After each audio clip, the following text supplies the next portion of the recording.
It's time for Sports 56 Middays with Greg Gaston and Eli Savoy. The first hour of Sports 56 Middays is brought to you by Action247.com. Now, here are your hosts, Greg Gaston and Eli Savoy. I got a piece of land out in the countryside. Lay back and smell the sun. Warm up the Georgia pie. It's so good to be taking it easy. Why would I ever leave? 'Cause I know I got some good friends. Good Monday morning, everybody. Welcome in to Sports 56 Middays. Hope you had a terrific Thanksgiving weekend plus, right? Most people with a 4-day holiday with Thanksgiving coming up on Thursday. We did not have a show Thursday or Friday, so we got a lot to get into on the program today, but hope your holiday was fantastic. It's the Monday, November 30th, 2020 edition of Sports 56 Middays, the final day of November for 2020. One more month to go in this godforsaken year of 2020.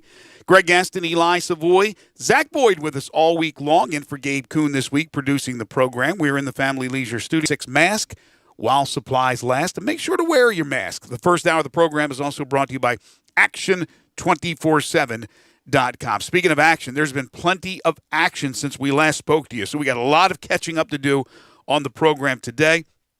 We'll be joined at 11:05, as we always are on Mondays, by Barrett Sallee from CBS Sports. We'll talk some college football with Barrett, but it's not only college football. It's not only NFL. We got basketball to talk about, basketball aplenty, including the Tigers starting the season off on the wrong foot. Wrong side of the bed, they woke up in South Dakota as they went 1-2 in their 3 games in the Bad Boy Mowers Crossover Classic. What are the issues? We will discuss that here in just a few moments. The Grizzlies are set to open up camp this week. The NBA is just around the corner. And as I said, college football plenty, NFL as well. We'll discuss all these subjects today on the program. You're always welcome to be a part of the show. Text in at 67129. First Bank text line 24/7. First Bank phone lines are 360-8255. We'll do our 5 favorite songs at 12:05. And today's topic is the word don't. So you need the word don't in the title of your song. Again, you can text in at 67129 with the lists. Also, if you're watching us live, you can message us with your lists at Sports56 WHBQ on Twitter, Facebook, YouTube, Periscope, and Instagram. Hello, Eli. Hello, Greg. How are you doing, sir? I'm doing fantastic. For a second there, I looked at your background and I thought, I put up Mike Tyson and Roy Jones Jr. as somehow they ended up fighting to a draw in that much anticipated fight between 2 legends. No, instead, I think it's that guy from YouTube, right? Or whatever he does, knocking out poor Nate Robinson. Yeah, boy, did he knock him out. Whew, man, Who is this cat now? Who's this guy who knocked him out? Jake Paul. I'd never heard of the guy until, my Twitter feed blew up Saturday night. I didn't really, I didn't know who he was before Saturday night, but I actually watched the fights. Did you? Yeah, I ended up getting invited over to our friend Rob Fisher's place. He had the fight, so we went over there and watched him there. And it was funny because we didn't really watch. We were watching football until it got closer. Then when that fight was coming on, I was looking to see who the fight was, and it said Jake Paul versus Nate Robinson. And somebody said, "Was that former basketball player Nate Robinson?"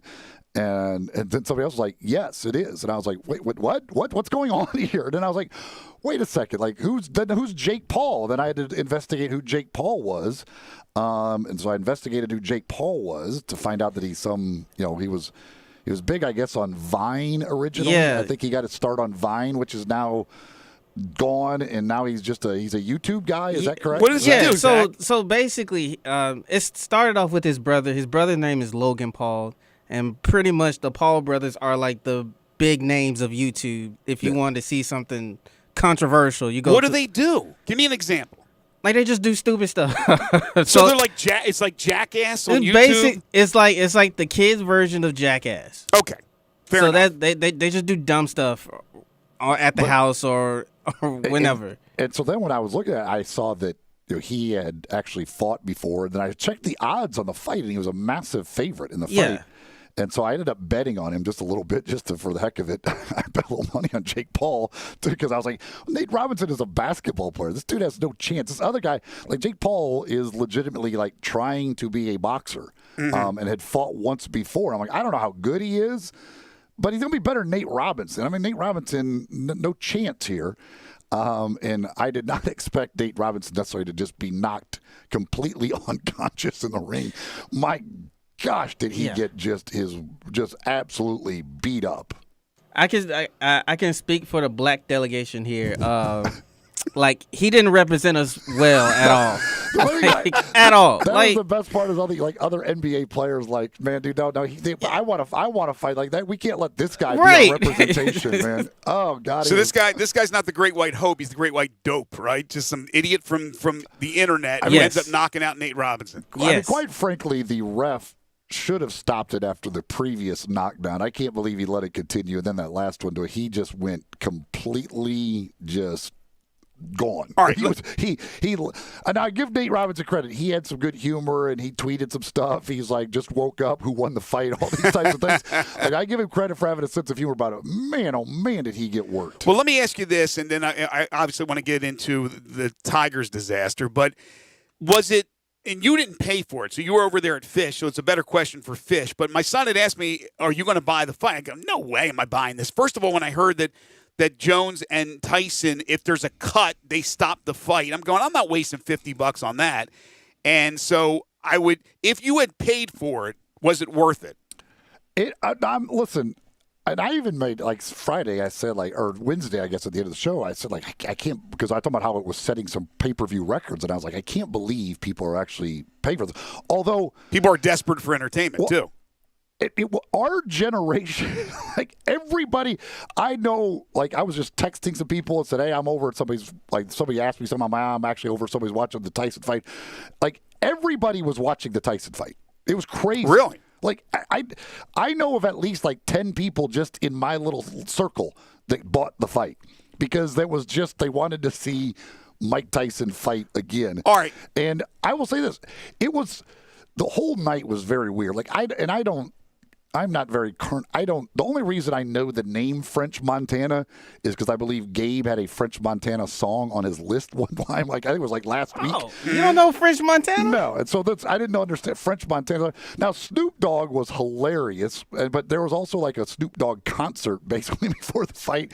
So it was all like, Plus, you can get Snoop Dogg free no matter where you look. Wherever you turn, there's Snoop Dogg. It was very bizarre. The whole thing was very bizarre, but it was absolutely entertaining. Okay, was it a draw, I was very though? entertained by it. Was it a draw, or did Tyson? No. From everything I read, Tyson won the fight. Tyson won the fight. Exactly. So if I had bet that fight, I would be upset right now that they called it a draw. Fight. Oh, you couldn't? No. But you could bet Jake Paul and Nate Robinson?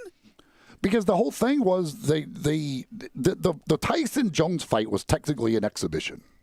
But these guys were professionals. They were fighting. There was a legitimate fight. I mean, all right. But yeah, and like at the end when they're talking, like, and they called it a draw, and then they had them two talking, and they're talking about like doing it again, like trying to set up a rematch. Mm-hmm. I don't need to see it again at all by any means. Like to me, the Tyson Jones fight wasn't that entertaining. I mean, it was fine. It was just funny.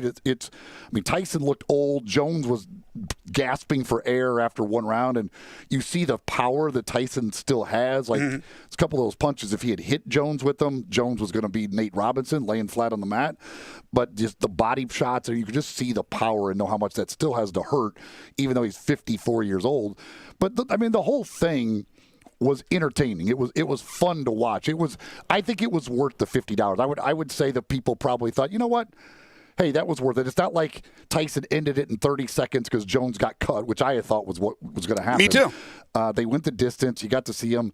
The other stuff was entertaining. I think overall it was bizarre, and there was at times I literally was like, I think I'm watching a Saturday Night Live skit here. Like, it was very much like the humor of it and just taking it for what it was made it pretty darn entertaining, I think.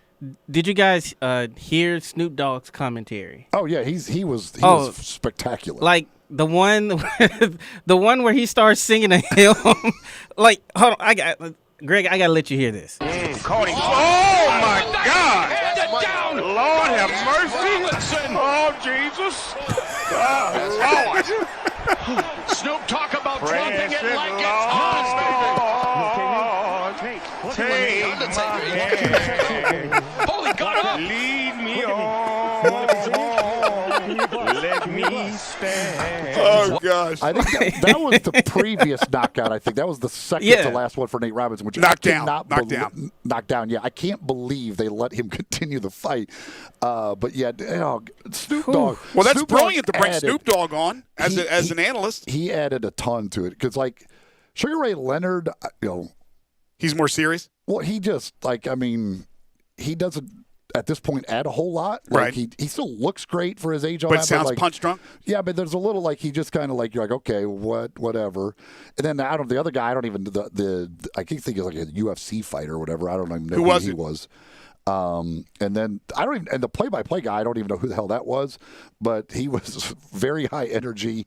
Overall, it was good. It was a very entertaining and fun thing to watch. Good. All right. Well, there wasn't much entertainment in South Dakota for the Memphis Tigers. It started out well on Thursday, and it ended abruptly on Friday after their second straight loss, and then a long flight home to Memphis, where they now get set to play their home opener on Wednesday against Arkansas State. But not what the Tigers had hoped, not what the fans had hoped, a 1-2 start. I know there was a lot of people, including myself, that said they shouldn't have gone to South Dakota. Knock on wood, it seems like that's okay as far as the COVID-19 situation is. We'll find out, I guess, soon if anything happened to the team while they were there. But we do know what happened to them on the court. And that was a lot of what we saw last year. A lot of similarities to last year. A lot of poor decision-making. Turnovers reared its ugly head in Game 3 in a loss to VCU. Picked to finish second to last in the Atlantic 10. They beat St. Mary's on Wednesday, 73-56. Boogie Ellis. Right before we wrapped things up, we were talking about the Boogie Ellis tweet and what it meant. And people had their own opinion on what it meant. And then, of course, the game tipped off right after we wrapped up our show. And the Tigers went out there. Boogie came off the bench, was brilliant. 24 points, 6 of 7 from 3. Moussa Cisse in his debut, 10 points, mostly dunks, and 7 rebounds. So everything was good. 17-point win over St. Mary's, although certainly not the St. Mary's team we saw from last year. They lost a number of starters, but it was still a solid win against a very good mid-major program. Then you turn around on Turkey Day, and you get Western Kentucky. And now this is going to my prediction, right, Eli? I predicted they would play Western Kentucky, they'd beat Western Kentucky, and then lose to West Virginia in the final. Well, unfortunately, it's the worst-case scenario. Well, 0-3 would be the worst-case scenario.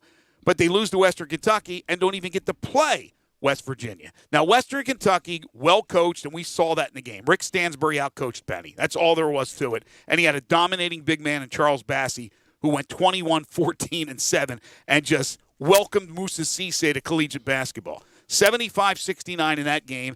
And again, the Tigers had one scorer, basically, in Landers Nolly II with 25. So now they're in the loser's bracket again. They're playing VCU on Friday. You hope 2-1 would not be the end of the world. They lose 70-59 to VCU. Again, picked to finish second to last in the Atlantic 10. DJ Jeffries, who basically sleptwalked, I thought, throughout the tournament, ended up leading the team in scoring with 17 points. West Virginia went on to beat Western Kentucky 70-64 to win the crossover championship. All in all, Eli, a huge disappointment. Yeah, I think that's probably even an understatement. I mean, this was a lot of. It basically was what we saw last year. I mean, there's nothing changed from last year to this year, from the problems offensively to each individual player. Like, they're all, to me, it looked like all of the same guys from last year. And there was supposed to be the year of experience and, obviously an off season unlike any other. But you thought, okay, they've probably worked. They've gotten better. I mean, tell me anybody who changed. And granted, it's only 3 games, but they were Lester Quinones.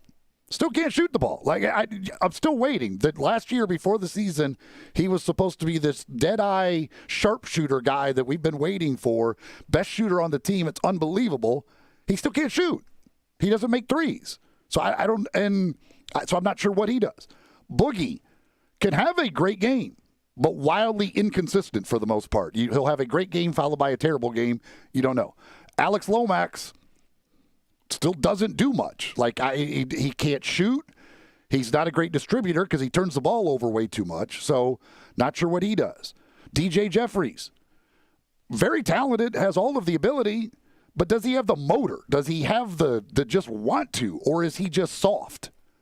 I mean, it's go down the list. Like they all look the exact same as what they looked last year, and every question that you had about each individual player and the team overall still applied to the first 3 games of this season. Nothing changed. Now, look, Moussa Cisse has a long way to go if he's going to be a one and done. He has no offensive game other than dunks. And he was exposed in Game 2 by Charles Bassey. Now, I think he has a lot of talent, and I think he'll get better and better as the season progresses. But the Tigers are getting nothing from the inside. They're getting no scoring from anything inside. Their offense, again, seems to be whoever feels like they're hot, take some shots and see if you can stay hot. They're not getting much at all. The dribble drive penetration by Alex Lomax is a nightmare. He gets it into the air. He throws it away. Look, I've been covering basketball professionally for 35 years. Once in a while, I know what the hell I'm talking about. He is a solid backup point guard. He is not a starter.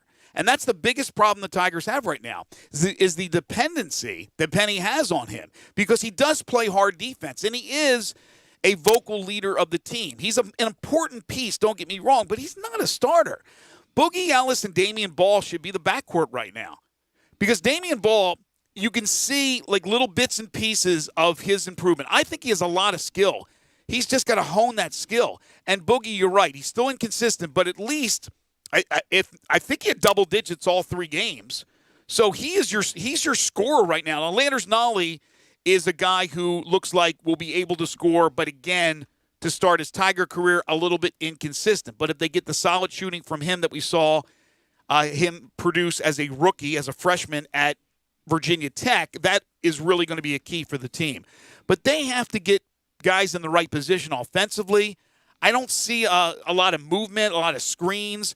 They're not going inside out. They're not going high-low. They're trying to use their athleticism. And we saw last year it'll work to a certain degree when it's a stud like Precious Achiuwa.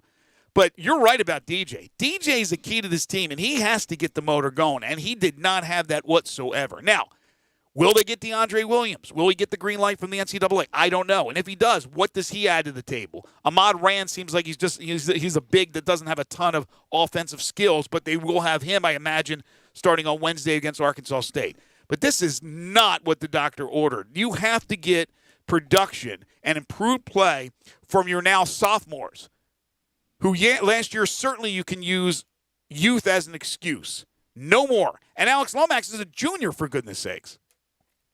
Yeah, exactly. I mean, that's the thing. He's at this point, he is as veteran as you get in college basketball. Like, you can't. And the thing is, again, is Alex Lomax today any different than Alex Lomax was at the start of his freshman year? No. Like, so where's the development of these guys? Like, nobody's doing. Like, they're all the same guy. In the meantime, Antoine Jones, who was once a Tiger, great game for Creighton yesterday. Tyler Harris in his debut for Iowa State. Very solid performance. I think he ended up with, 14? Hit 4 of 8 from 3. Tyler Harris, good game for him, the former Cordova star. Look, Penny took the blame for this. Penny, if you listen to any of his post-game remarks, that he took the blame, but we practice better than what we play. Well, you can't have that.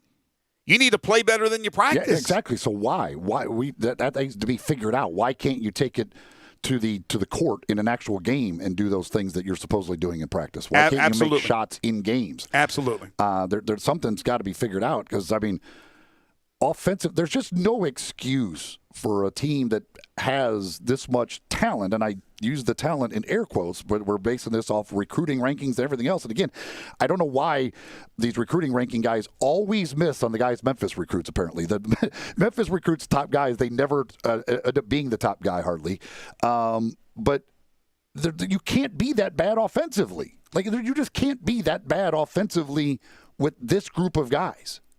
Yeah, they have to have a come to Jesus meeting, and they have to change things as far as, I think, the lineup and the way they go from here. I don't think they can roll the ball out on Wednesday. And again, Arkansas State should be a team you beat. I say should.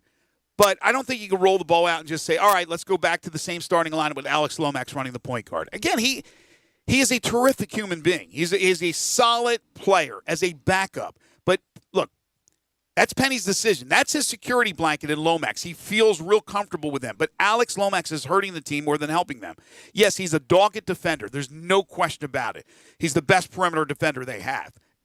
But offensively, first of all, he can't shoot. Second of all, he gets himself into so much trouble trying to set up others. He's in the air, and he doesn't know where to throw the ball, and he turns it over. And those turnovers, which we didn't see in the first two games, reared its ugly head in Game 3. They cannot have a repeat of that from last year. And they don't have a Chua bailing you out. That means Cisse's got to find a little bit more of an offensive game other than dunking the basketball, and you have to have DJ Jeffries.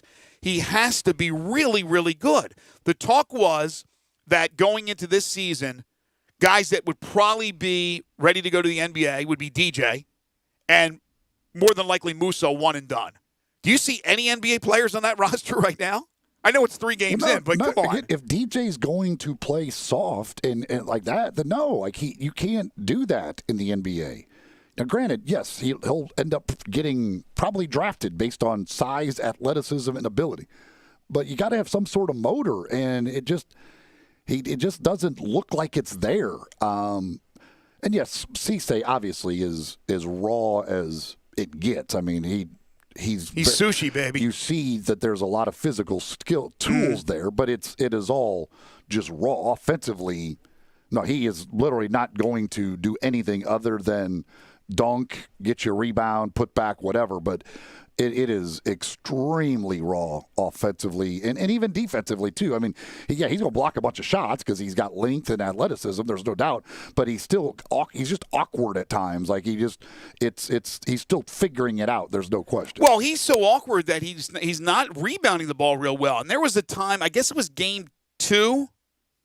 Was it Game 2 or Game 3 where Penny went completely small? He didn't even have a big in there, and they weren't rebounding the basketball with the bigs, and they weren't rebounding the basketball without the bigs. So I would expect a change in the lineup. I personally believe that a ball boogie backcourt, even though they'll probably have their share of turnovers, gives you the best chance because those guys can both take it to the hole, and then you have Nolly set up for where they can kick it out for threes.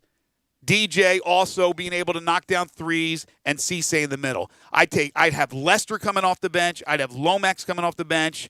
Obviously, you got Dandridge, Lance Thomas. You say DJ to knock down threes. Well, like DJ, hopefully. I mean, DJ, yeah, he made one. He's made one. Theoretically, what you want. Do you think they should continue with Alex Lomax as the starting point guard? No. I don't think Alex Lomax should play. Well, he's got to play.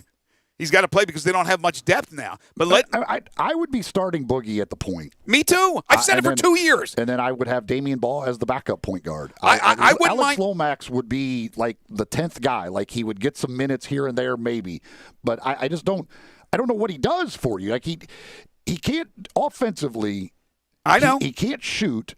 He can't really get to the rim, and he turns it over. Right. Like, it was funny that the whole thing about him starting that first game, in the very first possession they had of the season, he comes down and literally throws a pass, like, right off of a defender's hand. The defender didn't do anything. He just had his hand out like you normally would, and Alex Lomax throws it right off his hand for a turnover in the very first possession of the season. I laugh at some of these young people that are in the business. You know, they've been in the business for like a year. They think they know everything about basketball and about the team. Just look with your eyes. Use your eyes, okay?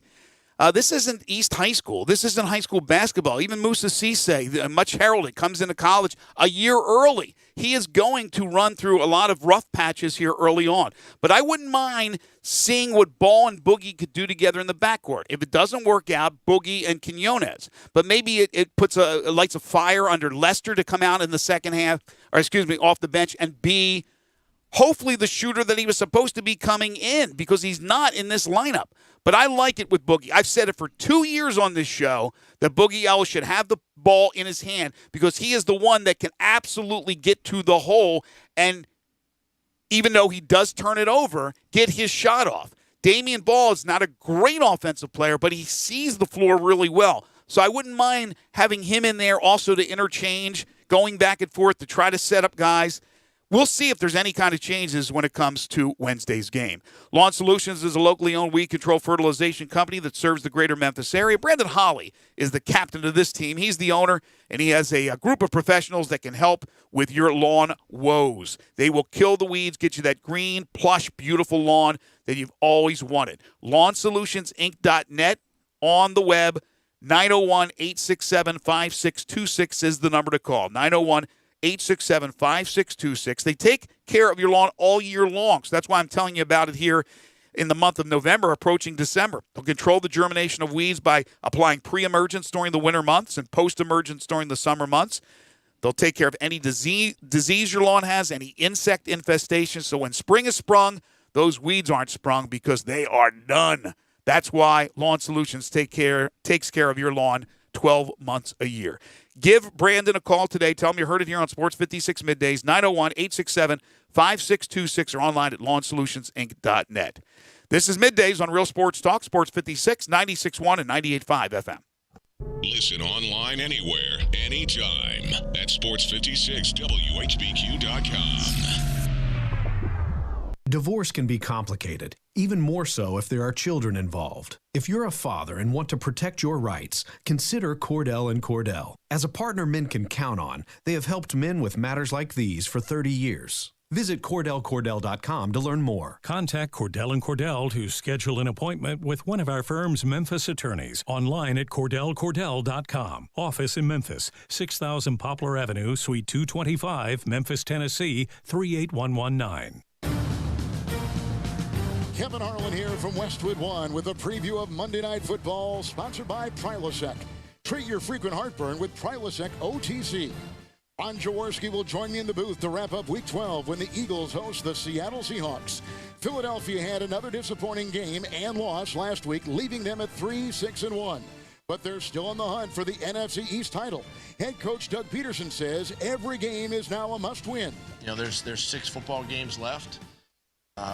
We still have an opportunity in our division, but it's really going to challenge all of us moving forward. Russell Wilson and the Seahawks are coming off a big win over the Cards Week 11 to give them a 7-3 record in the hotly contested NFC West. Join us on Monday Night Football.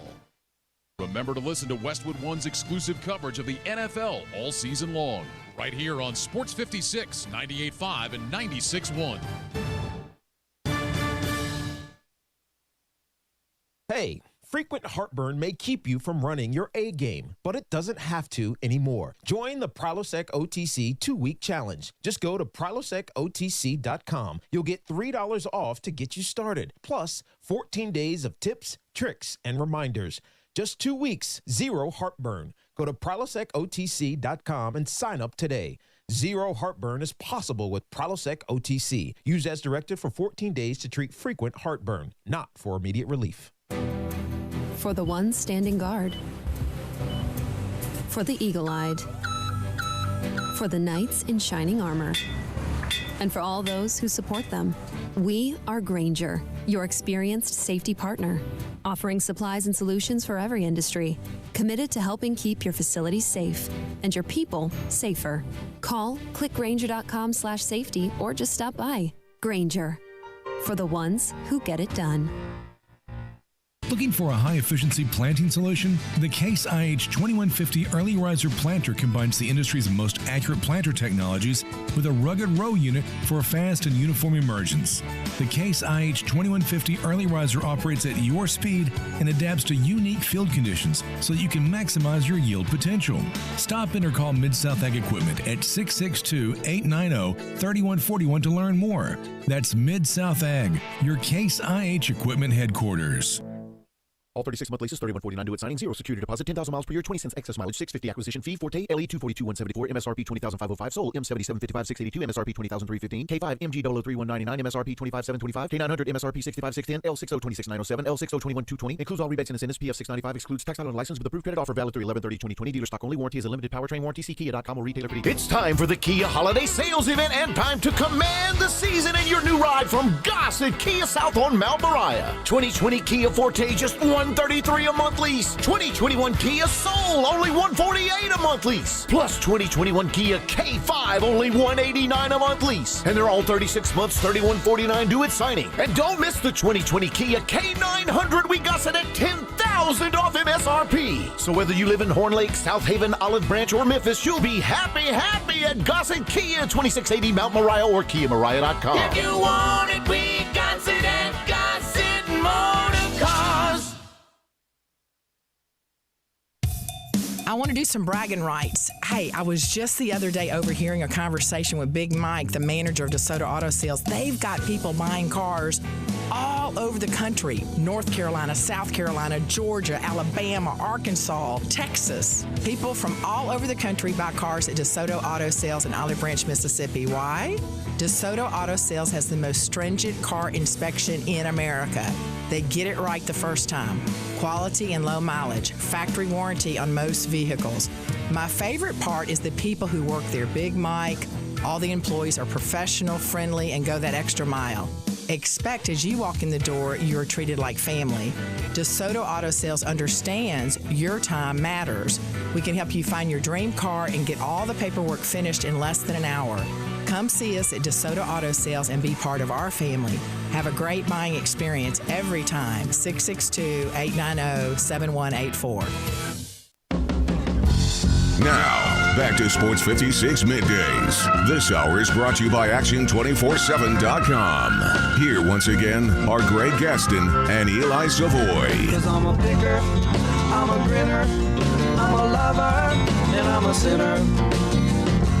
We're going to get to some of your texts here in just a moment. 67129, if there's anything on your mind. Talking Tigers basketball to open things up on what will be a very busy Monday edition of Middays. We're going to get into the college football scene in a few minutes as well, including the Tigers win at Navy. Bad news, though, for Indiana. Michael Penix Jr., their quarterback, who has been sensational this year, was injured against Maryland on Saturday. He's going to miss the rest of the season because of a lower leg injury. And it's very significant because of the whole situation with Ohio State and the rule they have in place right now for the Big Ten about how many games you have to play to be able to be in the Big Ten championship. I mean, who knows what's going to happen? We will dive into that a little bit later on, and I'm sure we'll talk to Barrett Sallee about that as well. But let's get to some of your texts here on the show. Yeah, the First Bank text line, 67129. That's 67129 if you want to talk a little bit about the Tiger basketball opening weekend. That was not a good one up in South Dakota. You could certainly do that. Again, 67129, the First Bank text line. Also, the First Bank phone lines at 360-8255. That's 360-8255. Got text. I've never turned a Tiger game off before the second half until Friday night.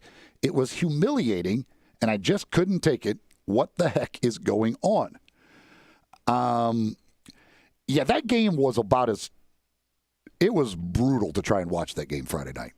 That was horrendous basketball. Mm-hmm. I mean, because it wasn't like VCU was great by any means. It was not even close. It was just a bunch of turnovers and very few baskets. It was that was not the one that if you're trying to sell somebody on college basketball, you do not ever want them to watch that video because they will never watch another college basketball game. It was also one of those games where at halftime I thought, as poorly as the Tigers are playing, VCU is a bad team. They're going to win the game. Surely they're going to win the game. They're going to figure it out.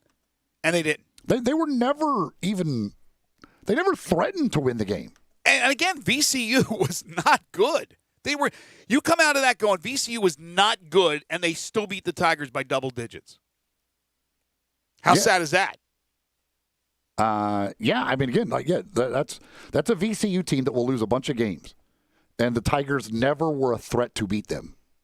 Basically, the entire second half, there was never a time where you went, oh, okay, here we go. It was always like, no, yeah, they're not going to do this. They just can't score. They couldn't put together like two straight buckets. It was just the offense was so bad that you just were like, okay, they're never going to be able to score enough. Even if they get some stops, they don't ever score at the other end. So they're not ever making a dent in this thing. The truth, this is another text here. The truth has to be stated. Lomax is barely mediocre. He's a turnover machine, and we have nothing in the paint. Jeffries, Dandridge, and Thomas are very disappointing. Dandridge, I thought, had some flashes of actually some pretty decent moments. Lance Thomas, I don't know what Lance Thomas is. I don't. He is not what he thinks he is. I think this is the part of the problem. I'm not sure what you get out of Lance Thomas. And again, Jeffries to me is just the motor. He's got to decide he wants it. Let's go to the First Bank phone lines, 360-8255. Dennis is dialed in. Hey, Dennis. Hey, guys. Hey. Well, guys, I agree with a couple things you said. I just want to add a couple points. First, Eli, I agree. Lomax, man, I don't know if he can get on the floor. And I know a lot of people don't want to say it. There's no way Jaden should be on the floor also. Yeah, exactly. And I think, though, what we're looking at, even though they lost to Richmond, how Cal gets those guys to buy in and play with each other is amazing. And I think this is the problem that Penny's having. I mean, everybody talks about East. Wiseman was the centerpiece. There was no – he was the bell cow. Now, here you have 6 or 7 guys that think they're the same thing. So it's like, just a free-for-all. And I think that's the biggest problem. Now, as far as Penny, I've heard some people talking about firing. I don't think you're going to get any better situation than you're going to get as far as the fan base and getting everybody hyped. I just think I came to the realization that we're going to have to be patient with him. He's learning. This is his 3rd year of coaching college, and I just think he has to learn. Good he point, has to learn, and also get a better assistant coach, man. Just somebody to help you out. I think Josh Pastner's best years was when he had, I forget his name, but the guy from Rice. Willis Wilson? Willis Wilson, who went on to be longtime head coach at Texas A&M Corpus Christi. All right, Dennis, good points. Thank you, my friend. Appreciate it. You ended up hiring Jeremiah Johnson, who's a friend of his, but has limited experience. He has some assistant coaching experience and was a head coach at Melrose, but he's only in for the year, but could be long-term. And as far as, look, you probably don't want anybody else from a financial point of view to come out of the epidemic, to come out of this horrible situation that we're in with COVID from a bring the fans back standpoint than Penny Hardaway. Even with the team's struggles, when we get back to some sort of normalcy and people can come back to FedEx Forum, they're going to be there because they love Penny Hardaway and they think that he'll get it turned around, and they love Memphis basketball. So any kind of thoughts of there's going to be a coaching change is ludicrous. Yeah, that's not going to happen. But Penny, as he said, he's still learning. But okay, how long do we give somebody to learn, like on the job learning? Like it's things. If nothing has changed from last year, something's got to change. Like you either got to change the system or whatever. You can't be this bad offensively again this year. Yeah, I just don't see anything offensively that's a semblance of a well-run offense. It just seems like a bunch of athletes out there. There's not a lot going on as far as plays, in my opinion. I'm just going to say that we gave Josh Pastner 7 years, and he had no head coaching experience to run an offense or anything like that. So it's just, for me, I'm just like, yeah, it's a terrible start to the season. You don't want to start this way, but I just think down the line, I'm hoping that they can figure something out. Well, and look, this is a native son. This is a beloved member of this school, this community, this area. So it's a whole different ballgame with Penny. Plus, what he brings as far as excitement. People will buy a ticket just to watch him coach. That's how well-respected Penny is. But remember, Pastner, they did go to the NCAA tournament a few times. How many times did they go to the NCAA tournament under Pastner? I don't remember what the number was. So this is early on. 3 times? Yeah, but what I'm saying is this is year 3 for Penny. This is a team that everybody and their mom expects them to go to the NCAA tournament, right, this year. Well, because talent-wise, if you had the number 1 recruiting class in the nation last year. Now, granted, Wiseman's gone, Precious is gone. But then you brought in transfer in Nolly, who was one of the top transfers out there. You brought in Musa Cisse, who was one of the top recruits in the country again this year. So, and you still have a bunch of those guys who were top 100, top 50 kids from last year who are still here. Like, talent-wise, if that's not an NCAA tournament team, my goodness gracious, what's it going to take to make an NCAA tournament? Right. How far they go in the tournament is a whole different story, but I don't think there's any question that people expect them to be a tournament team. They expect themselves to be a tournament team. And look, it's only 3 games into the season. It doesn't mean they're not going to go to the tournament, but they have to fix some issues. Let's go back to the phone lines. RJ's next. RJ, how are you? Yeah, I'm doing good. I want to make 2 points to that. Number one, I watched the game, and those guards cannot beat anybody off the dribble. And Lomax, when he come in the game, I always put my head down because Lomax is a good defensive player. But when it comes to offense, man, he can't hit the back end of the barn. Mm-hmm. And Penny gonna have, and I think what hurt Penny was the 2 big guys. He needed Williams and he needed Stokes. He needed them. Now, you add them 2 in that middle of the clock, that big dude up of Western Kentucky, they might have got that game. But I feel like Penny needs to get him an old head coach. He needs to get his ego down a little bit. Get him an old man, don't want to do nothing but teach. Put him in there. Let him teach them boys, and he can grow. Now, Tubby Smith was the best coach. I hate they got rid of Tubby Smith. I wish him and Penny could have worked together. Penny could have learned from one of the best. So I know they'll make the tournament this year. They got too much talent. And you looking for Williams to get free, and then this JUCO boy come in, they'll make the tournament, man. I mean, but A-Lo, he got to get on that bench because he killing us, man. RJ, good stuff. Good stuff, man. Appreciate the phone call. All right, can't argue with anything you said. Certainly, you would like to see that veteran coach from the get-go. And he had a veteran coach, and he wanted Larry Brown. We don't have to go down that avenue again, and they wouldn't allow Larry Brown to be a part of it. So now it's a different ballgame. You have Cody Toppert, who really is a good analyzer of the numbers and things of that nature. You've heard him on our show many times before.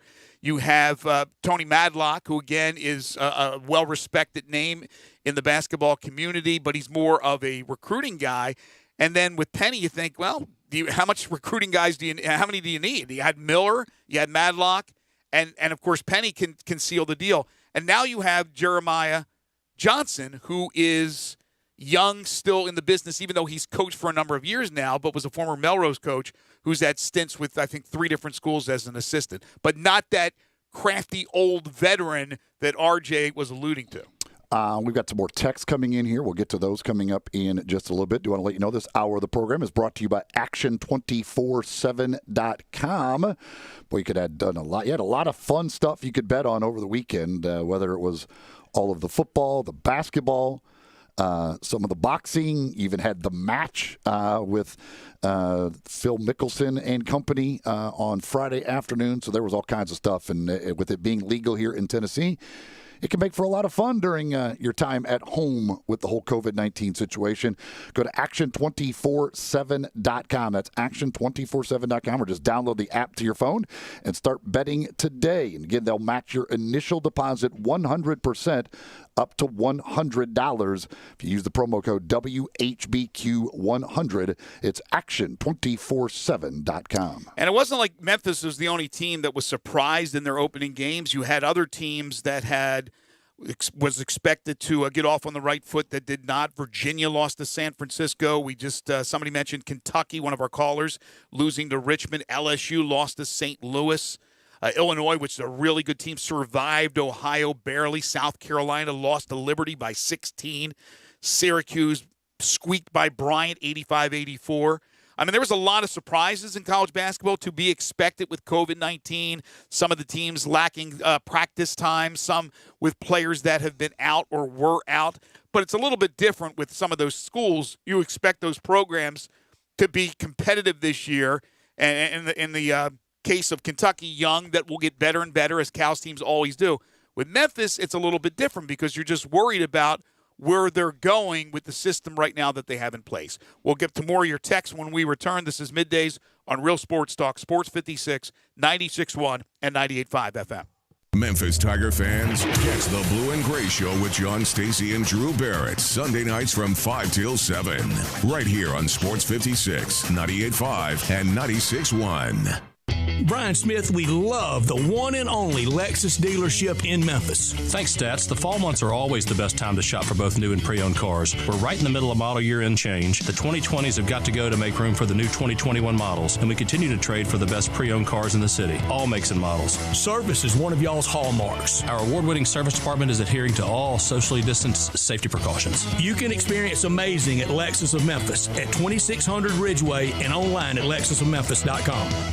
Farmers Insurance knows that when you're in the car and that song comes on, yes, that's the one, you have no choice but to pull out your imaginary drumsticks and smash those cymbals and stomp on that kick pedal, which unfortunately is the accelerator pedal. And we covered it. Talk to a farmer's agent who knows a thing or two because they've seen a thing or two. Call Chad Gatlin at 901-235-1176 or get a fast quote at memphisfarmers.com. We are farmers. Bum, bum, bum, bum, bum, bum. Underwritten by Farmers Truck Fire Insurance Exchanges and Affiliates. Products not available in every state. Spend the holidays at home this year with a little help from Family Leisure. Family Leisure has so many spas in stock and hundreds more on order. Now's your time to really save big. Huge savings on pool tables, game tables, arcades, massage chairs, and a whole lot more. Buy a pool now and save the 2021 price increase. Plus, you'll get early installation scheduling. The Holidays at Home sale happening now at Family Leisure, Whidden Road at I-40, where family and fun come together for the holidays.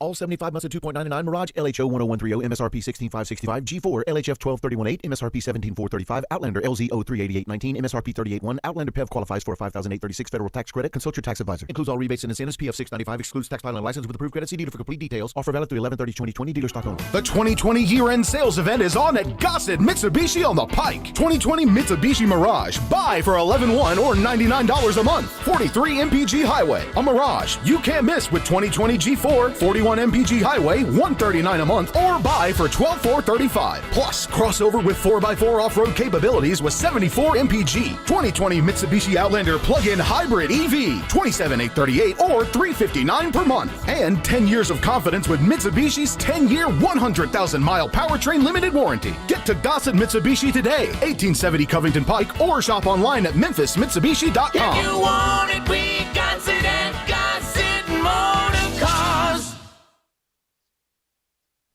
Hi, this is Troy Five-Ash, owner of Five-Ash Roof Services. You've heard me talk about how we offer the best products, the best warranties, and the best services for years. Now let's talk about pricing. Pricing should never be the only reason you hire a contractor, but in today's world, pricing is always a consideration. So we suggest you get 2 or 3 estimates for your roof replacement from a reputable, licensed, and insured company, and then give us a call. If we can't beat your best price for a comparable roof system by more than $100, we'll give you $100. It's that simple.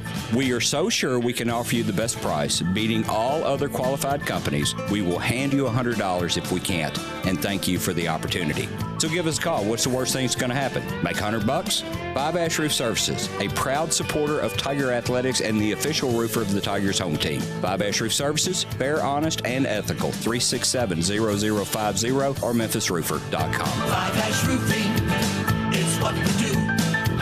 We're here for you.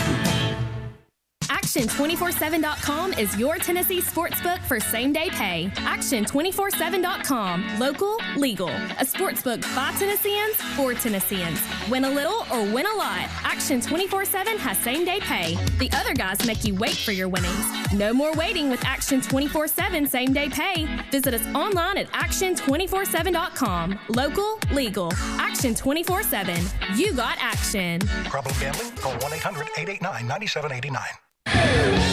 Now, back to Sports 56 Middays. This hour is brought to you by Action247.com. Here once again are Greg Gaston and Eli Savoy. Let me correct myself. I think I said Jeremiah accidentally. It's Jermaine Johnson, the former Melrose coach, who's an assistant coach now with Penny staff for at least this year and possibly more years moving forward. Got some text to read, and then we'll get to Robert's phone call. More here on the First Bank text line, 67129. So he says, when you can't shoot, the defense will pack the lane, and there's nothing there.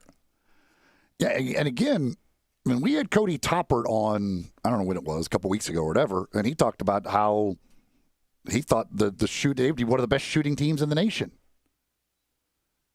Based on what? Who's that guy? Again, this is based on practice. As Penny Hardaway said, we practice really well, but they're not playing in games like they practice. That's a problem. Hey, I'm great on the driving range. I can look like a pro on the driving range at times. Then I walk to the first hole. Yeah. There's a big difference. I mean, there's a big difference between practice and games. We're talking about practice. Yeah. Practice. When I hit my real shot, that counts pretty bad. When I drop a ball and hit it the second time, the second guy's pretty much better than. There's a lot of guys who could be good at practice because Yeah. there's no consequences. Like if you miss the shot, it's easy. You're relaxed. It doesn't matter. Like, if I miss it, so what? It didn't cost us anything. Exactly. Another text says, I understand Stansbury out coaching Penny, but I don't know anything about VCU's coach and didn't see the game. Consider yourself lucky. But was there a coaching discrepancy in that game? No, I don't think it was coaching it wasn't in out that coaching. game. Yeah. It was just Poor play. VCU was bad too. It was just that Memphis couldn't. They turned the ball over and couldn't make a shot. Right. Like, it was just. It wasn't necessarily that the other VCU had some great game plan and all of that. It was just simply Memphis being bad and. VCU was the better better of two bad teams that particular day. Let's go to Robert at 360-8255. Hey, Robert. Hey, guys. Just, like you just said, if you beat yourself, you ought to be able to figure out pretty quick what you did to give the other team a chance. So if you don't take care of the ball and you don't pass the ball and you don't rebound, you're going to struggle against any team. Should be a simple game, right?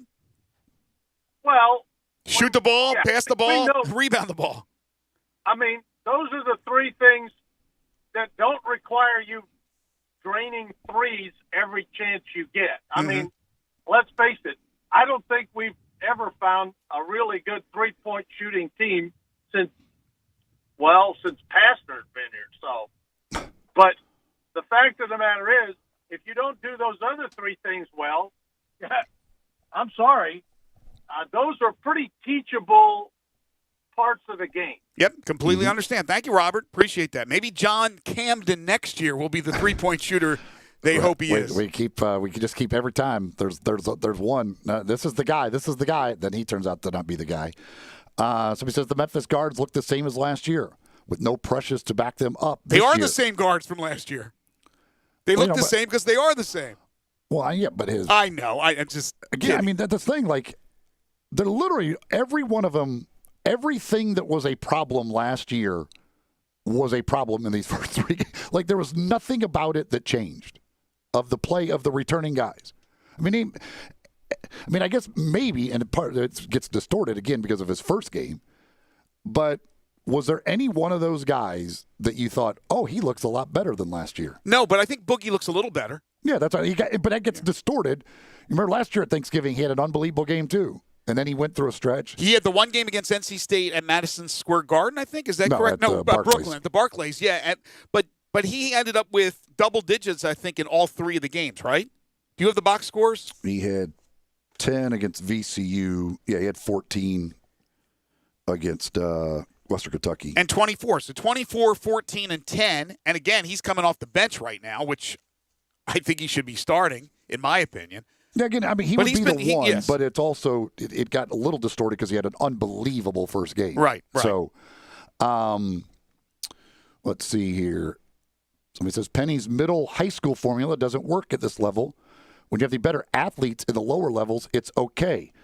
Unwarranted shots from some of our guards should not be taken. Well, that's the other thing is the shot selection.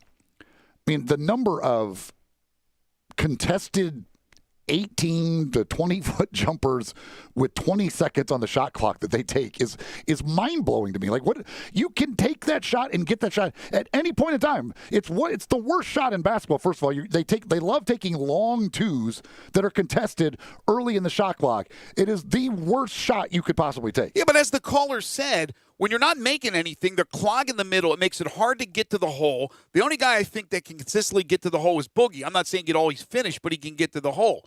So you don't have any guys knocking down outside shots consistently, which doesn't keep the defense honest in this situation. You just pack it in, as the texter had alluded to, and they're absolutely right. Why no high-low? Why not inside out? You don't see that. You don't see Musa cutting How about across. just passing the ball That's rather what I than mean. just You firing? You don't see Musa cutting across and posting up Musa. Instead, it's Musa off a alley-oop dunk on a fast break or on a rebound putback. Go inside to him. Then defenses have to be a little bit more honest as he kicks it out. Maybe it opens up things, and you get a little bit more dribble drive penetration. That's just, again, hey, I didn't play the game at this level, so there's just my thoughts of 35 years watching basketball. Another one says, against St. Mary's, Memphis allowed slowed the offense down and ran a very good half-court offense. They did not do that the next two games. Well, see, the thing against St. Mary's, though, that they overwhelmed St. Mary's with their athleticism. St. Mary's just had no match for them athletically. So any one of those guys pretty much against St. Mary's at any time could take their guy off the dribble, and that guy was just not athletic enough to defend them. That was a mismatch of athleticism against St. Mary's. They didn't have that mismatch of athleticism in the other two games. Neil, unfortunately, we're out of time this segment. Maybe we'll circle back to the Tigers a little bit later on. We're going to talk football when we return. Barrett Sallee joins us at 11:05. We'll get into the Tigers' victory as well in hour number 2 over Navy, their first win ever in Annapolis. And we'll talk NFL as well later on in the program. This is Middays on Real Sports Talk, Sports 56, 96.1 and 98.5 FM.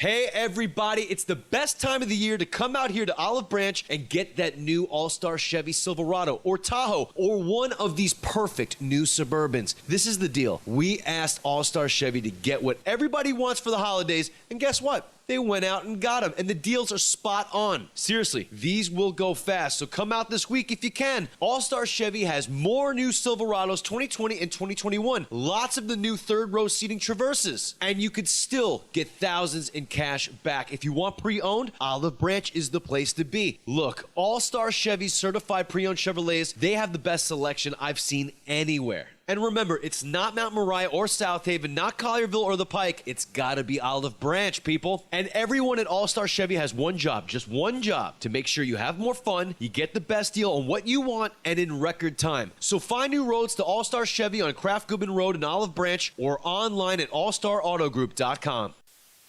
Brian Elder's Roofing Solutions. Chris Price here for Brian Elder Roofing. The storms we've had over the past several months have been devastating to our communities. The rainy season is ahead. You may have not even noticed the dripping in your attic, water stains throughout your home, or even worse, mold and mildew. Please call Brian Elder Roofing and we will send out our project managers to assess any damage. We will not try to sell you a roof if all you need is a repair. We will measure your roof from outer space.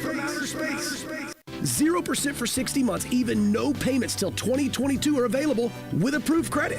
If you've noticed missing shingles, water stains, leaks in your roof, call us before you call your insurance company at 867-0303. That's 867-0303, and we will provide a free, thorough inspection of your roof's condition. Call 867-0303. Brian Elder's Roofing Solutions.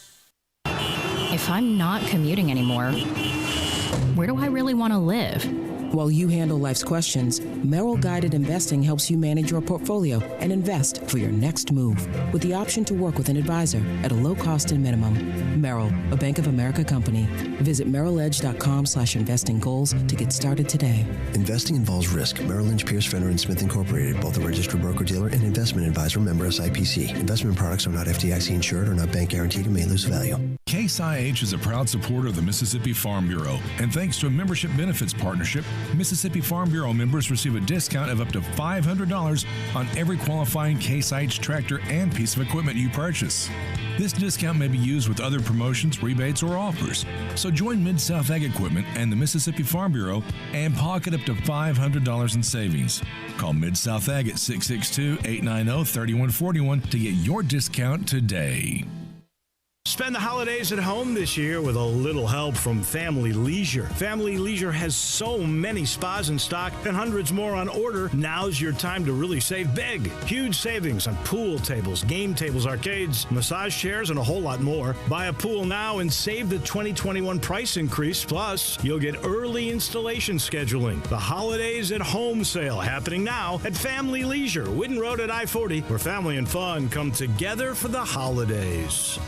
Looking for a new ride to celebrate the end of 2020? We got it at Gossett Kia's holiday sales event. Command the season and you'll find what you want, need, and love at Gossett Kia on Covington Pike. 2020 Kia Forte, $133 a month lease. 2021 Kia Soul, $148 a month lease. Plus 2021 Kia K5, $189 per month lease. All 36 months, $3149 due at signing. And don't miss 2020 Kia K900. We got it at $10,000 off MSRP. You want it? We got it at Gossett Kia 1900 Covington Pike, or shop 24/7 KiaCovingtonPike.com. Ask for Bobby J. He'll put you in a new Kia today. All 36 month leases, $3149 due at signing. Zero security deposit, 10,000 miles per year, 20 cents excess mileage, $650 acquisition fee. Forte LE 242,174, MSRP 20,505. Sold M7755 682, MSRP 20,315. K5 MG 003,199, MSRP 25,725. K900 MSRP 65,610. L60 26,907. L60 21,220. Includes all rebates and incentives. PF 695 excludes tax on license with approved credit offer valid through 11/30/2020. Dealer stock only. Warranty is a limited powertrain warranty. See Kia.com or retailer for details. We are Sports 56 WHBQ Memphis, W253DF Memphis, and WIVG Tunica Memphis. Flynn Broadcasting Stations.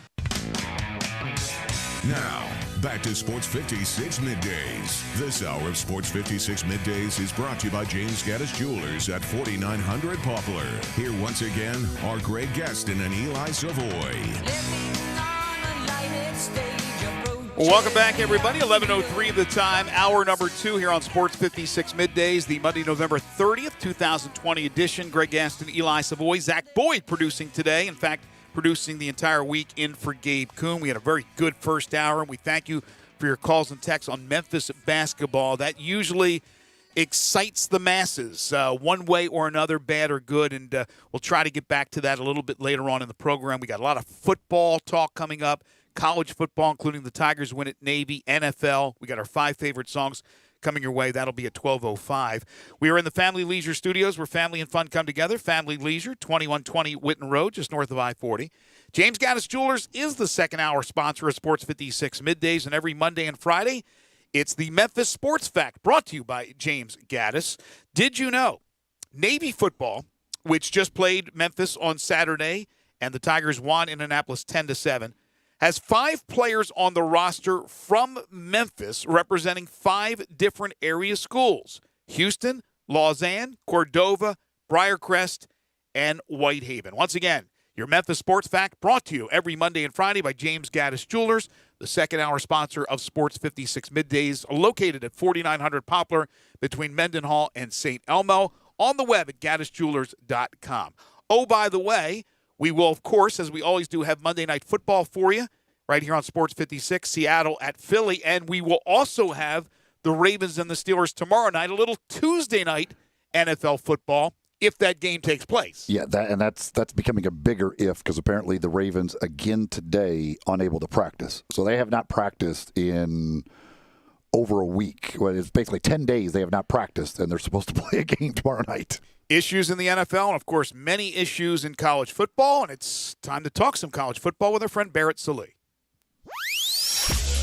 It's time to talk some college football on Sports 56 Middays. Joining Greg and Eli is Barrett Sallee from CBSSports.com, CBS Sports HQ, and Sirius XM Radio. Now, here's Barrett with Greg and Eli. He is Barrett Sallee. You can follow him on Twitter at Barrett Sallee. And as Mr. Announcer Man said, you can read all his great stuff at CBS Sports. Check him out at CBS Sports HQ and listen to him on Sirius XM College Radio like I did yesterday, I believe it was. Hey, Barrett, how are you? I'm good. How are you? Doing fantastic. Hope you had a nice Thanksgiving. We got a lot to catch up on and a lot of things happening as we speak. As you know, it's just never a dull moment in the world of sports, especially college football. So I'm reading where it looks like the Minnesota Northwestern game for this weekend will be canceled, which by default will give Northwestern, not like they wouldn't win it anyway, but give them the West. And then we have all the problems in the East with Ohio State and the 2-game rule. If you miss 2 games, unless it's a percentage of missed games and all that jazz. With the Michael Penix Jr. News that came out this morning that he is out for the rest of the year, we could have complete chaos in the Big Ten. Yeah, it's almost like Kevin Warren made a bad decision with how he approached the Big Ten season. Yeah, well, it's funny because there are so many moving parts, right? Because essentially Northwestern has wrapped up the division in the West, unless, like, same thing with Ohio State, the average number of games played drops below 6, which, let's be honest, might happen based on the way things are going. So, yeah, it's a very, very bizarre setup. And, I think the Pac-12 and the Big Ten, we talked about it when the plans were announced, that they just did themselves a massive disservice by not giving themselves any bye weeks and any runway in terms of getting the season started or getting the season ended. So, yeah, this is not a surprise. I think in the Big Ten, I guess it's a little bit more insane because of the 21-day contact tracing rule, which essentially eliminates half the season for whoever is in contact with a positive individual. So it's a mess. There's no doubt, but congratulations on Northwestern for their presumptive division title. But like we talked about, that could change if more games get canceled. Lose to Michigan State, wrap up the division. It's a nice little world for Northwestern. Oh my God, that was an awful game. Oh man, it was terrible. They are offensively. Wow, they got some issues offensively. Yeah, they do. But it's old. That's Northwestern football, right? Play defense, try not to make mistakes, and if they do that, then generally they're going to be all right. But they didn't really do a good job at that on Saturday. They made a lot of mistakes. They made a lot of mistakes. Yeah. That's the part that gets you when you make a lot of mistakes. Could you imagine Northwestern playing Alabama in the playoffs? It's just, I mean, come on, man. So for those people out there who don't know what we're talking about with the Ohio State situation, and again, the news on Michael Penix Jr. is horrible. It's a torn ACL. He was electrifying this year. Indiana's been one of the great stories, as you know, Barrett, in college football. So the thought, I guess, is that if Ohio State lost another game, that they would be ineligible to play in the Big Ten championship game, and more than likely it would elevate Indiana. But now Indiana doesn't have their stud quarterback, so that would give the advantage to a Northwestern, I would think, to win the Big Ten. And normally the Big Ten champion is going to the playoff, so I don't know what's happening. But there is a chance they could change the rule, I imagine, correct?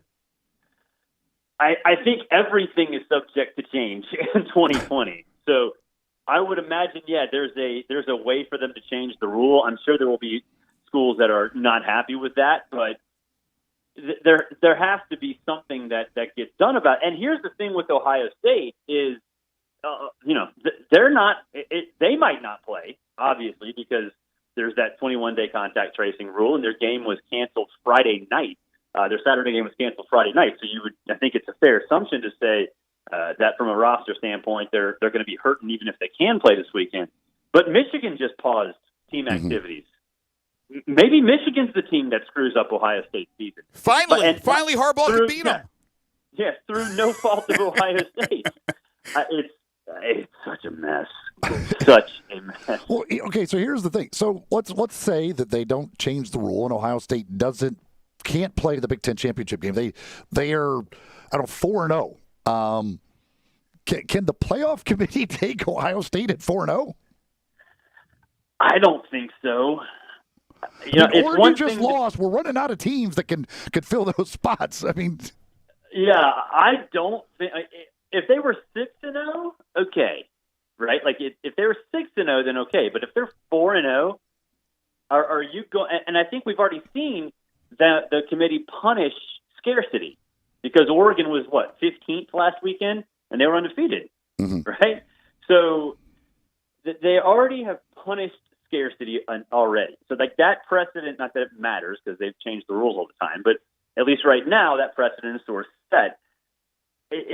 But Ohio State's already up there. Ohio State has already put themselves in position. So do you drop them just because they don't play? If Texas A&M keeps winning or if Florida keeps winning, yeah. Right? Would you be surprised if Florida is above Ohio State this week? I wouldn't. If we say it again, I would be surprised. I don't think they're dropping Ohio State this week. Who did you say, Barrett? Florida. No. But the thing, I mean, Florida will have their chance in the SEC championship game to prove their worth. If they lose that, they're not going to be ahead of Ohio State. I don't think they're with 2 losses. I don't think they're going to be ahead of Ohio State no matter how many games Ohio State played. But what you're doing is you're punishing teams who continue with their season and rewarding a team that would just stop. It's almost like the guy who's in the clubhouse and posts a 4 under. You know he's not going to win it, but then somehow he ends up winning the darn thing. That's not fair. I don't believe. Right. It's like if Tiger Woods shoots a 3 under through 9 holes and somebody else is sitting there with 5 under through 18. Exactly. Like you can't give Tiger as much as you want to give Tiger the trophy, you can't, right? Like you can't. But here's the thing. If this debacle happens in the Big Ten, you just talked about Oregon, who lost in the Civil War to Oregon State. You still have a couple of unbeatens in the Pac-12, but who knows where they're going. USC is the only one in the poll, and they're not even high. I'm telling you, this could. If Texas A&M were to lose to Auburn, I don't know if that's going to happen, but they didn't look great against LSU, and I know Auburn got slaughtered by Alabama. But if they got another loss, Florida loses to Alabama in the SEC championship, I'm telling you, the Cincinnati scenario is back in play, unless, of course, they screw up. So is the BYU scenario. That's true. So, and because they're pretty much in the clubhouse, like we just used the golf analogy. Yes. They're pretty much in the clubhouse right now, unless they have games, more games scheduled on the fly. So if they're running out of teams, and you're talking about a 4-0 Ohio State or a 3-1 or 4-1 Indiana without its quarterback, don't you put BYU in or Cincinnati? I would. You have to. I would. I don't know if they would. The thing that you're talking about the golf analogy. We know, and there are clear rules in golf that you have to play the 18-hole round to qualify. The College Football Playoff Committee has never said, they don't have the rule. They never said any certain number of games have to be played. They've always left themselves that opening to. We didn't say anybody had to play a certain amount of games. Yeah, no, they didn't, and I think that was probably smart on their part because it allowed the season to play out without that being an influence. The last thing you want are teams fudging numbers to beat a minimum for the college football playoff. It's one thing for a conference championship game. It's a completely different thing for a national for a playoff spot. So, I know there are a lot of folks saying that the playoff committee should have done that, and I don't think they should have. I think they always sort of roll with the punches, and that's true under normal situations where there are seasons when they just view each season in and of itself with which they should without precedent, which they should exactly. That's the way to go about it, and that's kind of what they're doing here. So it's a mess. I think that the selection committee would understand that it does need to. It can't punish teams that play more games but also lose more games. I agree. And that's why you mentioned Cincinnati and BYU. It's so good for them to be where they are because they're almost done, and they've got a huge resume, and other teams won't have that. Well, and Cincinnati still has to play right now. Tulsa was in the poll, right? Yeah. Yes. 25, 24. I think 25. But still in the poll, and they'll play them. And who knows, may play them again in the championship game. So they're adding to their resume. Look, I understand the goal is to get the 4 best teams in the playoff, but this year, as everyone knows, is just a different year. And I think you're absolutely right. You can't reward somebody for playing 4 games, 3 games, and another team playing 10 games and have 1 more loss. It's just absolutely ridiculous, in my opinion. All right, let's move on from that. Vanderbilt, the situation with Vanderbilt. Okay, so we have the Sarah Fuller news, the Sarah Fuller thing, which I thought was fantastic. I've had so many people text me, and they're ripping the woman apart. I'm fed up with people not understanding the situation with her, not understanding that they didn't have a men's soccer team, that all the players that were kickers were in contact tracing. They just thought it was just a big old publicity gimmick. But anyway, there's that I want you to comment on, and then the subsequent firing of Derek Mason, which we all thought that there was a strong possibility because they're not even competitive. So where do they go from there? I want you to get your thoughts on all that. Yeah, the Sarafola thing was not a publicity stunt. They had no kickers, like you said. And there's the folks that are saying it was a terrible kick. It was a perfectly executed squib kick by somebody who didn't practice kickoffs. That's why they had the place kick holder there, because she had to treat it like what she had been practicing, which is place kicking. So yeah, that's people that are complaining about that, just whatever. They're male chauvinists. That's what they are, I think. Well, yeah, they're misogynists, exactly. And I'm not one to throw that term around lightly. But watching Vandy, like I watched, I think all of us watched the first half and then the first play, the kickoff of the second half, just waiting to see history, right? Yeah. I can't imagine being a Vanderbilt fan. Oh gosh, like it must be exhausting watching that team play. Like to be so bad that you can't even get your kicker into field goal range in order to make history. Yeah. Like, God. Against an average Missouri team. So, yeah, Derek Mason had to go, and, I think his salary is sort of unknown, but I've heard he's been making a ton of money, and so at some point they just had to say, all right, look, we're not getting enough bang for our buck. We got to cut bait here. And that's what happened. And I think Derek understands that. You can't be this bad.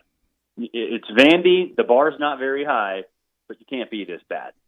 Yeah, that's the thing. Like they're pathetic offensively. It's so tough to try and watch that team play football. It is. We were talking about Northwestern having offensive problems like that. Their offense looks like Alabama's compared to what Vanderbilt does each and every week. The with Alabama. Speaking of Alabama, right now, if you were doing a Heisman ballot, would you go Jones or Trask higher? I go Trask higher, and then Mac Jones, and then Devontae Smith. Honestly, Kyle Trask is on a record-setting pace, right? It's better than he's on a pace better than Joe Burrow, and he's doing it with weapons who aren't as good. Now, I know Kyle Pitts is what everybody wants to talk about, but if you want to compare Florida's receiving core as a whole, including tight end, to LSU's, you're going to lose that. And obviously Alabama's weapons are Alabama's weapons. So what Kyle Trask is doing is, I think, much more impressive than what anybody else in the country is doing, and what anybody else in the country did last year, including Joe Burrow. So yeah, I just, to me, it's Kyle Trask, a step down to Mac Jones, and then a step down to Devontae Smith, Ian Book, Zach Wilson, all those guys. Okay, let me ask you this, and I completely agree with where both you guys are coming from. But the best player in college football, in my opinion, at least as quarterbacks are concerned, is Trevor Lawrence. He missed one game. He's already played 8 games. His numbers are incredible. He's still, they're not as good as Trask and Mac Jones because he hasn't played all those games. But, why are we just forgetting about the guy that I think is the best player in football? It's the Deshaun Watson syndrome. When, he did not win the Heisman Trophy because it was just sort of assumed that he would be great. And when Trevor Lawrence does that, it's just, that's what he's supposed to do. Right? And that's not fair, obviously. That's incredibly unfair. But when you're going up against guys like Mac Jones and Kyle Trask, who, are different stories, no one expected them to be this great, then it's going to be hard for Trevor Lawrence to win the Heisman. So that's unfair, but Heisman voters typically don't pay a ton of attention. There are, a lot of us do, but there are quite a few Heisman voters that don't even cover sports, that aren't even in the sports industry anymore.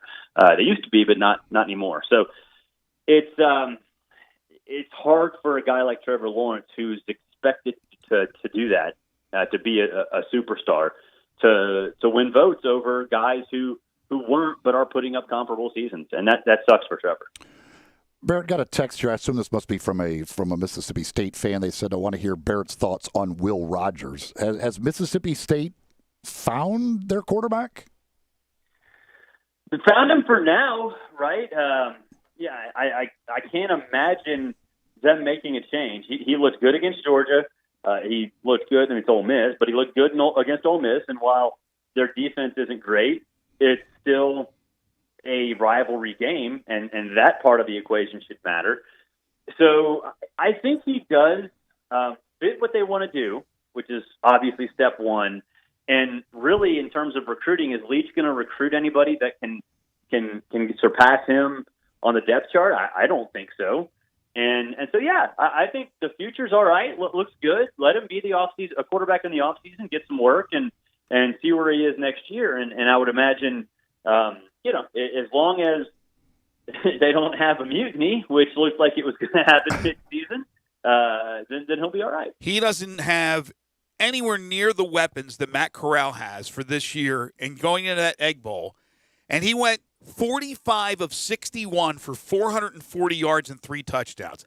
I think he's been incredible, to be honest with you. I didn't know who the heck this guy was when he took over, and now he's proven to everybody he has an arm. He's a good leader. He's still young. The biggest mystery is still what happened with KJ Costello, who in game one, the oddity of the year, right? The oddity of this 2020 in college football to me is a guy who sets the single game passing record in his first game at Mississippi State, breaks records, and then that was it. Like, what happened? It was benched 2 games later. Yeah. It was almost like that colony that came to the United States, and then they couldn't find the remains of the people. I don't know if that was the Roanoke colony or whatever. Like KJ Costello, what happened to the guy? If you look in the record books, he owns the record. And he was benched 2 games later. But I think Will Rogers has been quite the walk-off, right? It's quite the walk-off. If it was the only game he played, it would be quite the walk-off. In the very brief SEC career, it's amazing that you could come in and he's going to have, 4 games or whatever in his SEC career, and he'll have the record? He'll have the SEC career passing. Why not in 2020? Yards per game record. Yeah, why not in 2020, right? Hey, Bear, by the way, when will anybody ever figure out a way to cover Elijah Moore? No, unless he starts walking around like a dog again, and then you could probably just stand for him. He gets open on every play. Yeah, he's incredible. He's absolutely incredible. All right. Yeah, don't you just put 3 guys on him? I would think so. At some point, you would think you would. Well, just say, all right, let's say we're not going to let him catch 12 balls today. Let's try and hold him to 5. Well, we just watched an NFL game yesterday where they single covered Tyreek Hill. Where Tampa Bay put one guy on Tyreek Hill. No. So, I would say Elijah Moore, you better have at least 2 guys on him. Real quick before we let you go, if this is correct, Michael Casagrande reporting, Sarah Fuller named the SEC Special Teams Player of the Week. How about that? So good for her. And also, I saw where Brett Bielema's name is out there, having done, according to reports, a couple of interviews, including for the Southern Miss job. What do you think about Bielema coming back to college? Also, what are your thoughts real quick on who Vandy fills their opening with and what South Carolina does? Real quick, I'll give you a minute or so if you got it. 100% all for Brett Bielema coming back to college, and I know for a fact he is definitely lobbying for that in a variety of different spots for sure. If I'm Vandy, I go triple option. I know there are guys like Clark Lee out there that people are saying are good hires. Look, the goal is to go 6-6, 7-5 every year, right? Mm-hmm. So go triple option. I agree. Do what Barry Switzer suggested and go triple option out of the spread, which is essentially what Georgia Southern did when the first year it moved up to FBS. Be different, be unique, be Georgia. Georgia Tech won the ACC and went to a New Year's Six bowl game, right? Do that. I think at a place like that, you have to absolutely think outside of the box because you're not going to get the athletes to run the spread and do what other teams are doing. You're going to have to do something different. Ken Niumatalolo makes perfect sense. Yeah, makes perfect sense. And you look at the way Coach Ken and Jeff Monken both adapted their offense. They run some stuff out of the shotgun now, right? So do and it's triple option. So just do that. Make yourself unique. because you're not going to win a division title. And South Carolina, there was reports that they went after Scott Satterfield. Yeah, but what happened to Louisville? Man. I know. How do you go after that coach when they're struggling the way they – but that's the report, right, that they were looking at him. And, I haven't heard anything about – haven't heard much about the Hugh Freeze, who seems to be happy right now at Liberty. But I'm sure those things will heat up here soon with a couple of college football coaching openings. He is Barrett Sallee, college football writer for CBS Sports. You can check him out at CBS Sports HQ. And listen to him at SiriusXM on SiriusXM College Radio. Follow him on Twitter at Barrett Sallee. Catch him every Monday during the college football season right here on Sports 56 Middays. Thank you, Barrett. Have a great week. Thanks, guys. You too. Take care. Landmark Construction and Emergency Services is one of our terrific sponsors, and they're all about helping you when you have water damage in your home or at your business. It's just mind-boggling what water damage can do. You have to get it taken care of. You have to get that water extracted as quickly as you can. That standing water becomes even worse. That secondary damage that will happen from water damage. And that is what they do at Landmark Construction and Emergency Services. They specialize in water extraction. They've been a trusted name in the Mid-South for over 20 years. They're a Memphis-based company ready to serve your needs with their 24-hour emergency response. They're always on call. I mean always on call, and will respond within an hour. They work with most insurance companies. They're the official restoration contractor of the Memphis Tigers. Landmark Construction and Emergency Services can't prevent disasters in your home or at your business, but their water damage team will certainly respond quickly to minimize and restore the damage. Call 901-452-0390 if you have any issues with water damage. That's 901-452-0390 or online at landmarkco.org. The Memphis Tigers were a winner in Annapolis. We will discuss when we return to Sports 56 Middays on Real Sports Talk, Sports 56, 96.1 and 98.5 FM. You have opinions? I think they got a lot of athletic ability. We want to hear them. Oh, absolutely. I agree with you. Call us on the First Bank phone line at 360-8255 or text us on the First Bank text line at 67129. Get your gun, Nelly, and saddle up Penelope as Western Trading Days at Sunrise Buick GMC. Old-time trading prices on over 800 new Buicks and GMCs, and the Sunrise Used Car Corral has over 150 in stock. Sunrise has rustled up a good-looking herd of cars and trucks under $99.95. Ranch managers have been told to cut prices to the bone. If you're a good person with bad credit, SunriseMemphis.com will help put your brand on one of these little fillies. Come on in and save some money during Western Trading Days at Sunrise, Covington Pike, Wolf Chase, and Collierville. Cars cost less at Sunrise, partner. When you're hunting for small game or big game or thinking of selling your home, think about Sheldon Rosengarten and Hugh Mallory. That's right, Sheldon. We're with Mark Spensdorf Realtors, and while I'm often successful when I go hunting, I heard you're such a lousy golfer they've banned you from some courses. Very funny, Hugh. I may be a horrible golfer, but I have a highly successful strategic marketing program with the famous Shellbucks option that takes up most of my practice time. My clients would much rather see me sell their home than hit a hole-in-one. Sheldon, you're normally about 5 strokes away from a hole-in-one. That's on a par 3. Yeah. Remember, don't tee off with any agent. Talk to 2 or 3 and let you, Mallory, and me be one of them. Remember what people often say, when you want the job done, call Sheldon and Mallory Moves Memphis. That's Sheldon Rosengarten and you, Mallory, at 682-1868 or MemphisRelocate.com. Do it now, 682-1868 or MemphisRelocate.com. Water damage to your home or business can be an absolute nightmare. And the faster you remove the standing water, the faster you can prevent secondary damage. Landmark Construction and Emergency Services specializes in water extraction. They have been a trusted name in the Mid-South for over 20 years. They are a Memphis-based company ready to serve your needs with their 24-hour emergency response. They are always on call and will respond within an hour. They work with most insurance companies and are the official restoration contractor of the Memphis Tigers home team. Landmark Construction and Emergency Services can't prevent disasters in your home and at your business, but their water damage team will certainly respond quickly to minimize and restore the damage. Call 901-452-0390. That's 901-452-0390 or online at landmarkco.org. Hi, this is Troy Five Ash, owner of Five Ash Roof Services. You've heard me talk about how we offer the best products, the best warranties, and the best services for years. Now let's talk about pricing. Pricing should never be the only reason you hire a contractor, but in today's world, pricing is always a consideration. So we suggest you get 2 or 3 estimates for your roof replacement from a reputable, licensed, and insured company, and then give us a call. If we can't beat your best price for a comparable roof system by more than $100, we'll give you $100. It's that simple.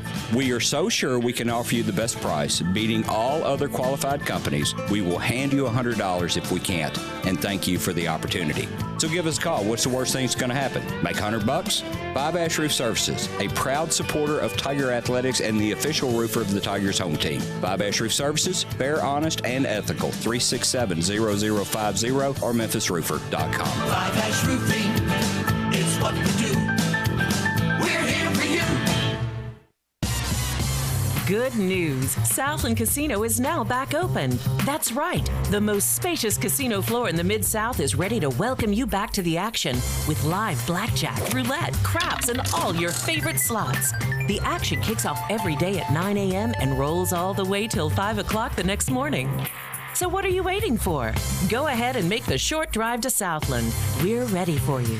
Must be 21 plus. Play responsibly. For help quitting, call 800-522-4700. All 36-month leases, $31.49 due at signing, 0 security deposit, 10,000 miles per year, 20 cents excess mileage, $650 acquisition fee, Forte, LE 242-174, MSRP 20,505, sold, M7755-682, MSRP 20,315, K5, MG 003-199, MSRP 25,725, K900, MSRP 65,610, L60-26,907, L60-21,220, includes all rebates and incentives, PF 695, excludes tax title and license with approved credit offer valid through 11/30/2020, dealer stock only, warranty is a limited powertrain warranty, see Kia.com or retailer for details. It's time for the Kia Holiday Sales Event and time to command the season in your new ride from Gossett Kia South on Mount Moriah. 2020 Kia Forte, just $133 a month lease. 2021 Kia Soul, only $148 a month lease. Plus 2021 Kia K5, only $189 a month lease. And they're all 36 months, $31.49 due at signing. And don't miss the 2020 Kia K900. We got it at $10,000 off MSRP. So whether you live in Horn Lake, South Haven, Olive Branch, or Memphis, you'll be happy at Gossett Kia, 2680 Mount Moriah or KiaMoriah.com. If you want it, we got it at Gossett Motor Cars.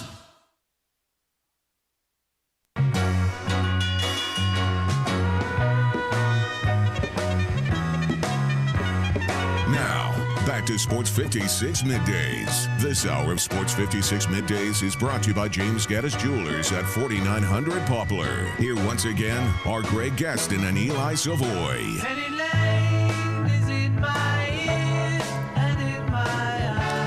So Northwestern Minnesota officially off for this weekend because of the COVID-19 virus situation. Also, USC Washington State, they have moved that game to Sunday.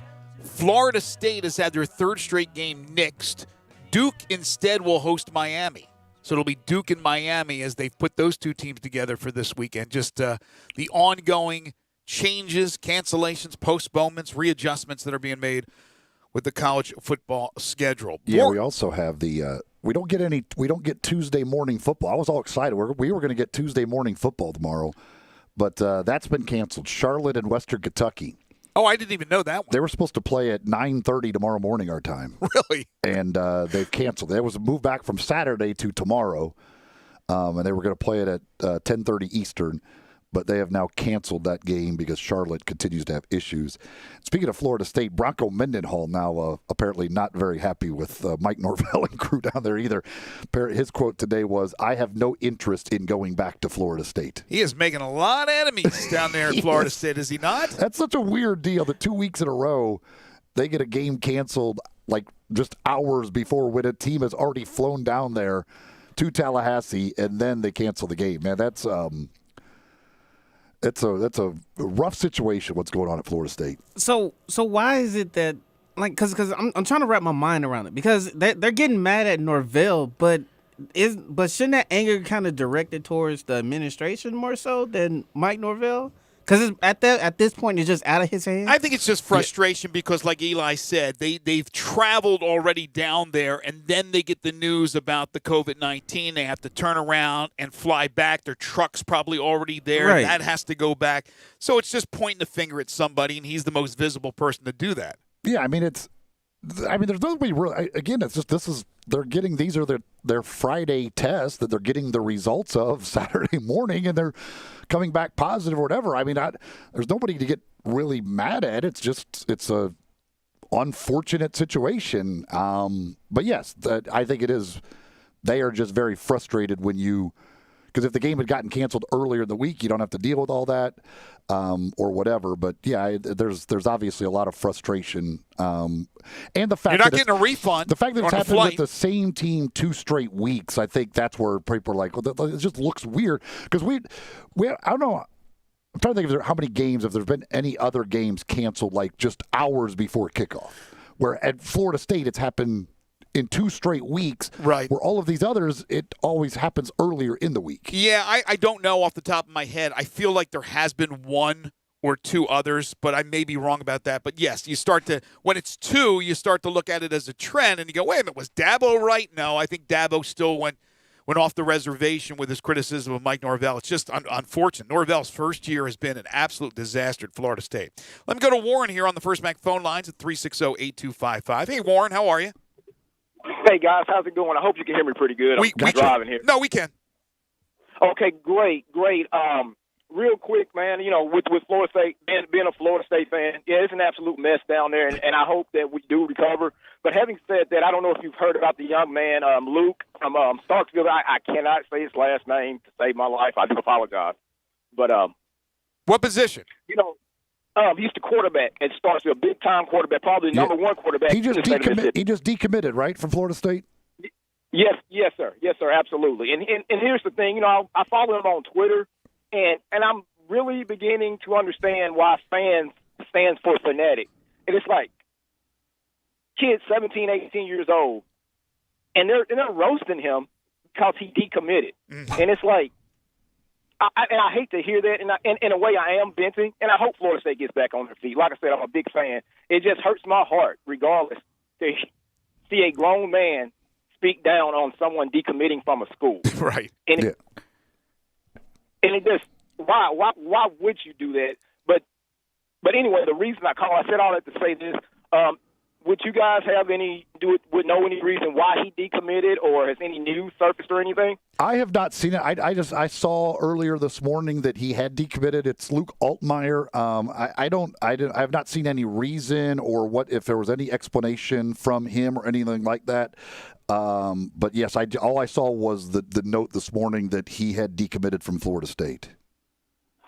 Oh, okay, I see. And again, I know it's personal reasons. Like I said, he's young, and again, it just kind of hurt my heart to see fans or fanatics just to go in on the kid and to say those, to me, disrespectful things. Right. Come on, guys.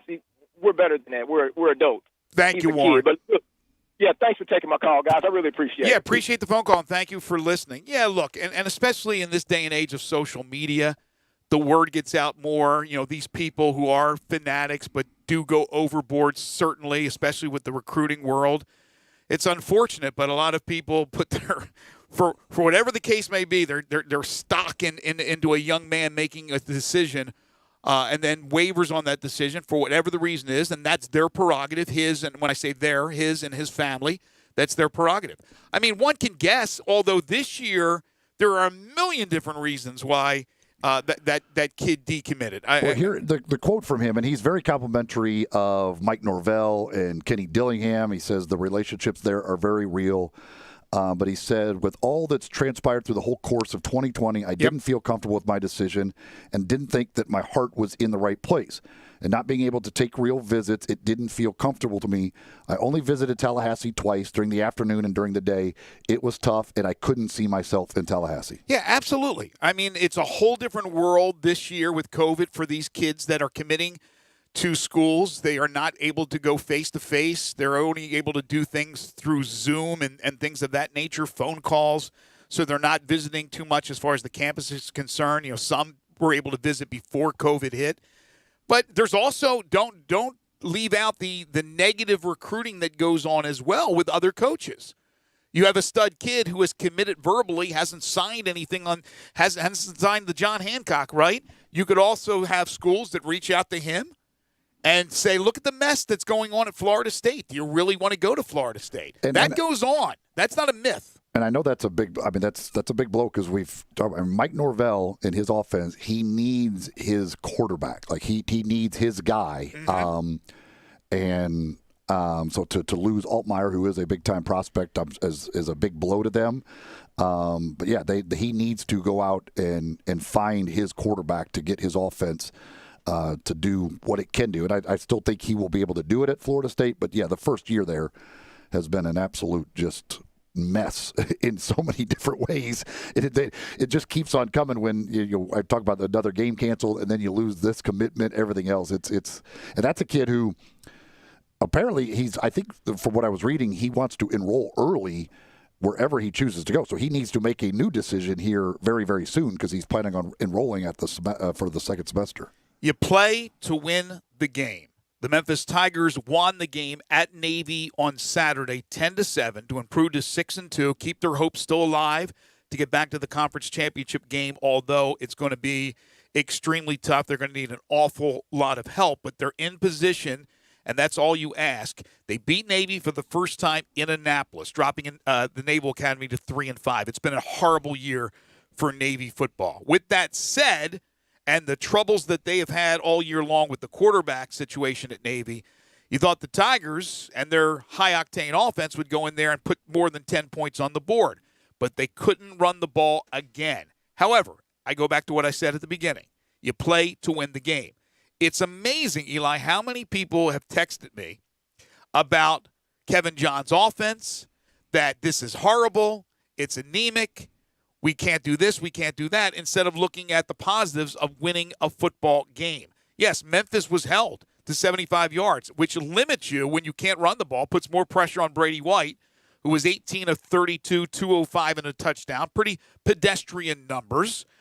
Sean Dykes does set the school record for receiving yards by a tight end. Calvin Austin, they took him out of the game for the most part. He had 2 catches. He did score a touchdown. But a win's a win. Yeah, I mean, listen, that's the bottom line. It's a wins and losses game. Yes, are there some concerning things? Yeah, I mean, I talked about it last week when we previewed the game. That Navy defense, this isn't your normal Navy defense. They have struggled mightily this year, especially against the run. They were 126th or 124th, out of 126 teams in the nation in run defense this year. They were giving up 244 rushing yards per game, and the Tigers mustered a whole 75. Do you see this, and this was a question that I've asked Gabe in weeks prior, do you think it is just a combination of offensive line and the running backs this year, or is it more on the running backs that we have become spoiled with watching Darrell Henderson and Tony Pollard and Antonio Gibson and Kenneth Gainwell? And there was no Dree Clark, by the way, their leading rusher. He was out for the game. That we're thinking that they're just going to reload, and Watkins and Weaver and all these other guys, Asa Martin, are going to be NFL running backs as well. And they're not that strong.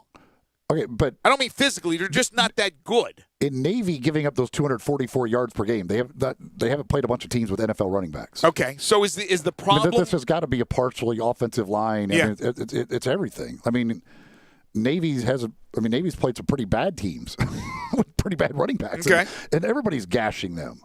I mean, it's You don't think it's scheme, right? I mean, I don't know. I don't know. I mean, see, a lot of people that texted me, they think it's scheme. They go, "What are we going back to the Rip Shear era as far as offense is concerned?" I don't know what all goes into it, but to not be able to run the ball against that defense is, I mean, yeah, they're giving up rushing yards to everybody. So you see a bigger problem.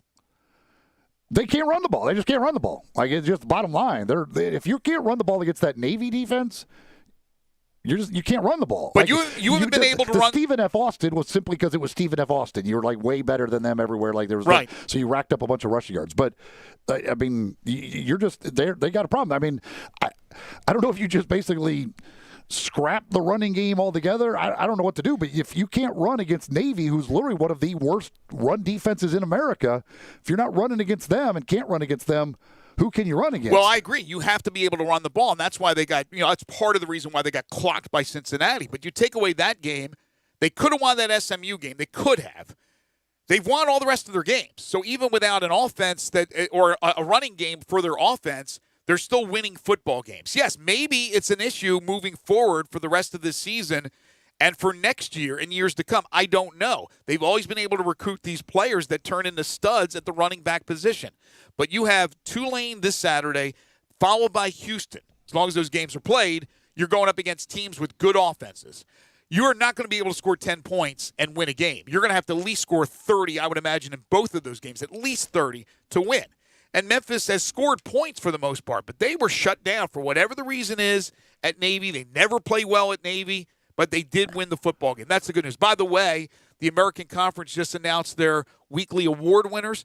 Quindell Johnson, sophomore safety for the Tigers, named the AAC Defensive Player of the Week. He had 12 tackles. Also, he came up with one of the game's biggest plays when he grabbed his first interception of the season and third of his career to stop a threatening Navy drive late in the first half. Also, the special teams player of the week is Riley Patterson. Interesting.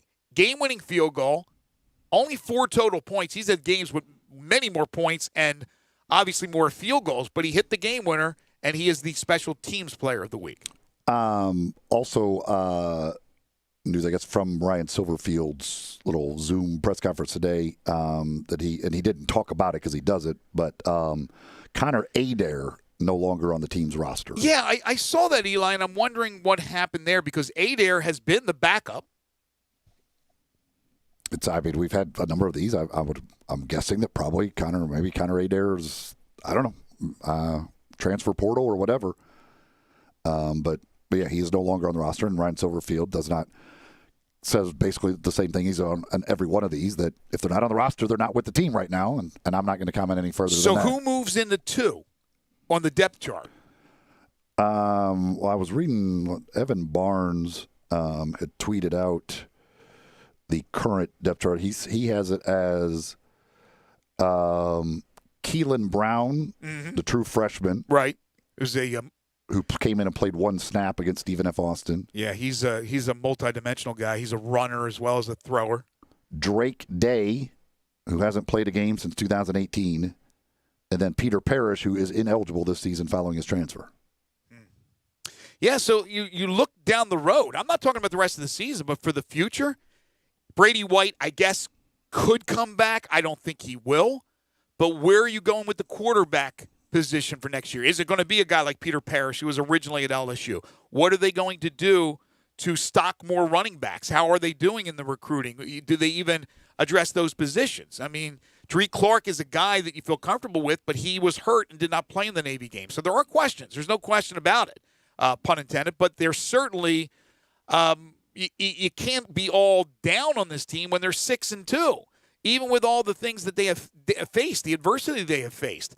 Losing Kenneth Gainwell, losing DeMonte Coxey, losing some other players as well, that they are 6-2. I remember the days when a Memphis football team being 6-2, you would have a parade for them. All right, we'll take a quick break. When we come back, I want to talk a little bit about what happened in Oxford with the Egg Bowl to wrap up hour number 2. This is Middays on Real Sports Talk, Sports 56, 96.1 and 98.5 FM. Same great shows. We welcome you back to Sports 56 Middays. What's up? It's Sports 56 Happy Hour. A new spot on the FM dial. Check out Sports 56 on our new FM home at 98.5. Brian Elder's Roofing Solutions. Chris Price here for Brian Elder Roofing. The storms we've had over the past several months have been devastating to our communities. The rainy season is ahead. You may have not even noticed the dripping in your attic, water stains throughout your home, or even worse, mold and mildew. Please call Brian Elder Roofing and we will send out our project managers to assess any damage. We will not try to sell you a roof if all you need is a repair. We will measure your roof from outer space. 0% for 60 months, even no payments till 2022 are available with approved credit. If you've noticed missing shingles, water stains, leaks in your roof, call us before you call your insurance company at 867-0303. That's 867-0303, and we will provide a free, thorough inspection of your roof's condition. Call 867-0303. Brian Elder's Roofing Solutions. I I'm so sick. Ooh, honey. Seriously? I'm sick. Oh, honey, it's time for DayQuil Severe, honey. It's maximum strength cold and flu medicine with soothing, honeylicious taste. I love you, honey. And I love you. I meant the DayQuil. New DayQuil Severe Honey, the soothing, honeylicious daytime coughing, aching, stuffy head, fever, power through your day medicine. Use as directed. Spend the holidays at home this year with a little help from Family Leisure. Family Leisure has so many spas in stock and hundreds more on order. Now's your time to really save big. Huge savings on pool tables, game tables, arcades, massage chairs, and a whole lot more. Buy a pool now and save the 2021 price increase. Plus, you'll get early installation scheduling. The Holidays at Home sale happening now at Family Leisure, Whidden Road at I-40, where family and fun come together for the holidays.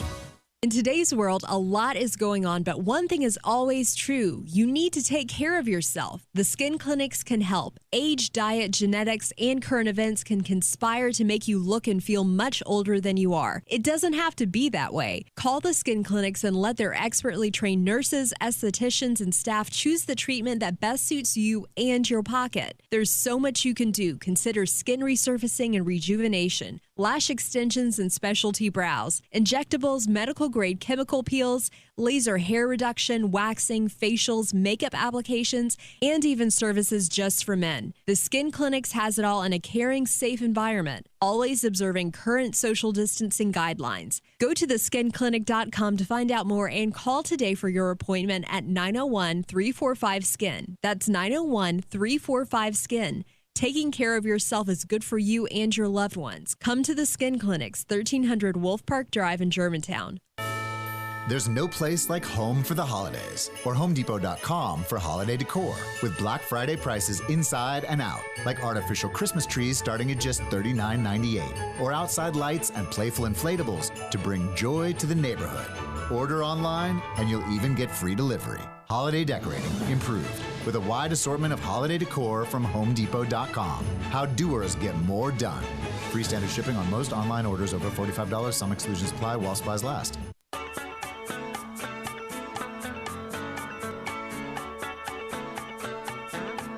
Now, back to Sports 56 Middays. This hour of Sports 56 Middays is brought to you by James Gaddis Jewelers at 4900 Poplar. Here once again are Greg Gaston and Eli Savoy. Tigers coach Ryan Silverfield did address Dreek Clark and said that he believes Dreek will be ready this weekend for the game in New Orleans against Tulane, but no promises. Mentioned earlier, Sarah Fuller named the SEC Co-Special Teams Player of the Week. All right, the Egg Bowl. Which I wanted to say something. I know. I am all for her, the thing. I don't think it was a publicity stunt to have her do that. No. That is ridiculous. That's beyond ridiculous. Yeah, that's kind of. That is like a publicity stunt from the conference of, that just doesn't make sense. That just doesn't make sense. Yeah, that's one where I'm not saying that Sarah should do this, but if.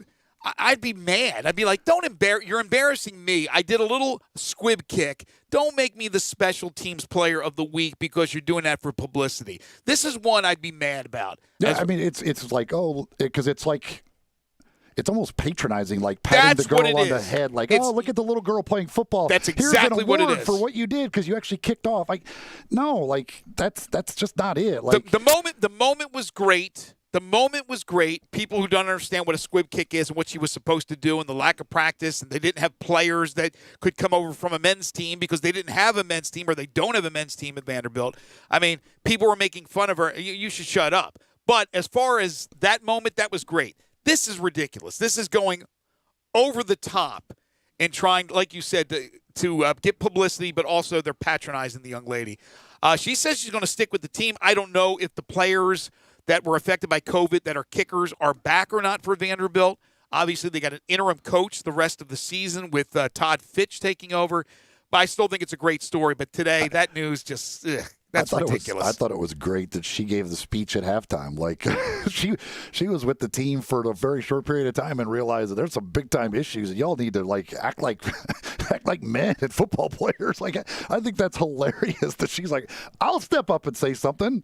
Heck, I come from a winning team. We won. Like you guys, this is terrible. Yeah, I like it. I love the story, and I think she's terrific. But again, today that's a little overboard. So the Egg Bowl I thought was very competitive. I thought Mississippi State coming in, I wasn't sure if they would have enough to be able to hang with Ole Miss offensively. And they did, for the most part. Ole Miss winning by 7, 31-24, so State ends up covering. And I was mad because that game ended up being an under. I thought we'd have 80, 90 points, maybe 100 points scored in that game, and that was not the case.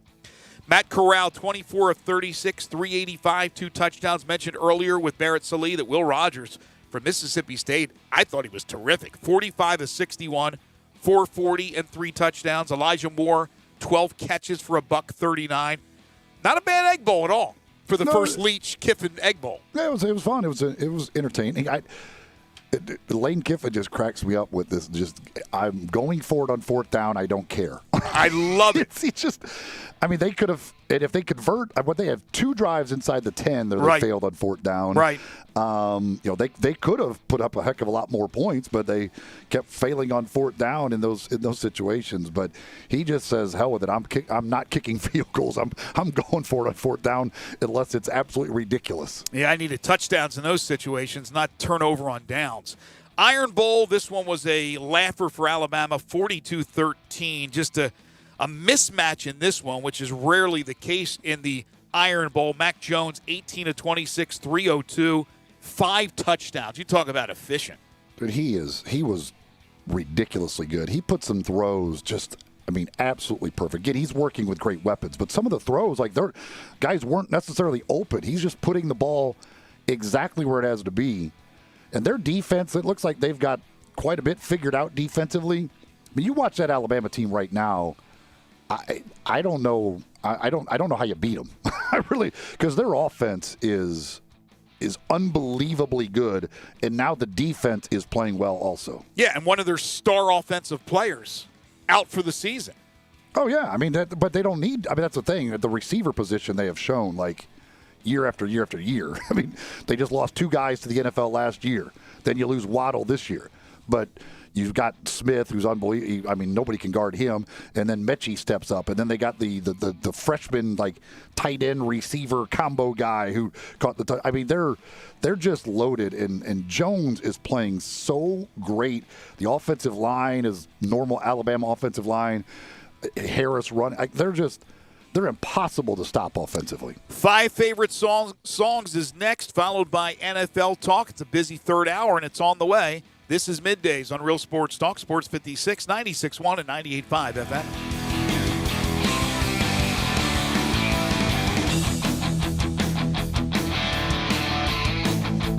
For over 8 decades, America's farmers have counted on the Little Red Tractor from Case IH, the Farmall, to help them make short work of their demanding chores.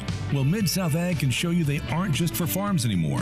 With horsepower ranging from 30 to 105, plus an army of attachments, they can tackle every chore on your to-do list, from hauling and mowing to loading and towing and then some. Stop by Mid-South Ag Equipment or call 662-890-3141 to find a Case IH Farmall that's right for you. Spend the holidays at home this year with a little help from Family Leisure. Family Leisure has so many spas in stock and hundreds more on order. Now's your time to really save big. Huge savings on pool tables, game tables, arcades, massage chairs, and a whole lot more. Buy a pool now and save the 2021 price increase. Plus, you'll get early installation scheduling. The Holidays at Home sale happening now at Family Leisure, Whidden Road at I-40, where family and fun come together for the holidays.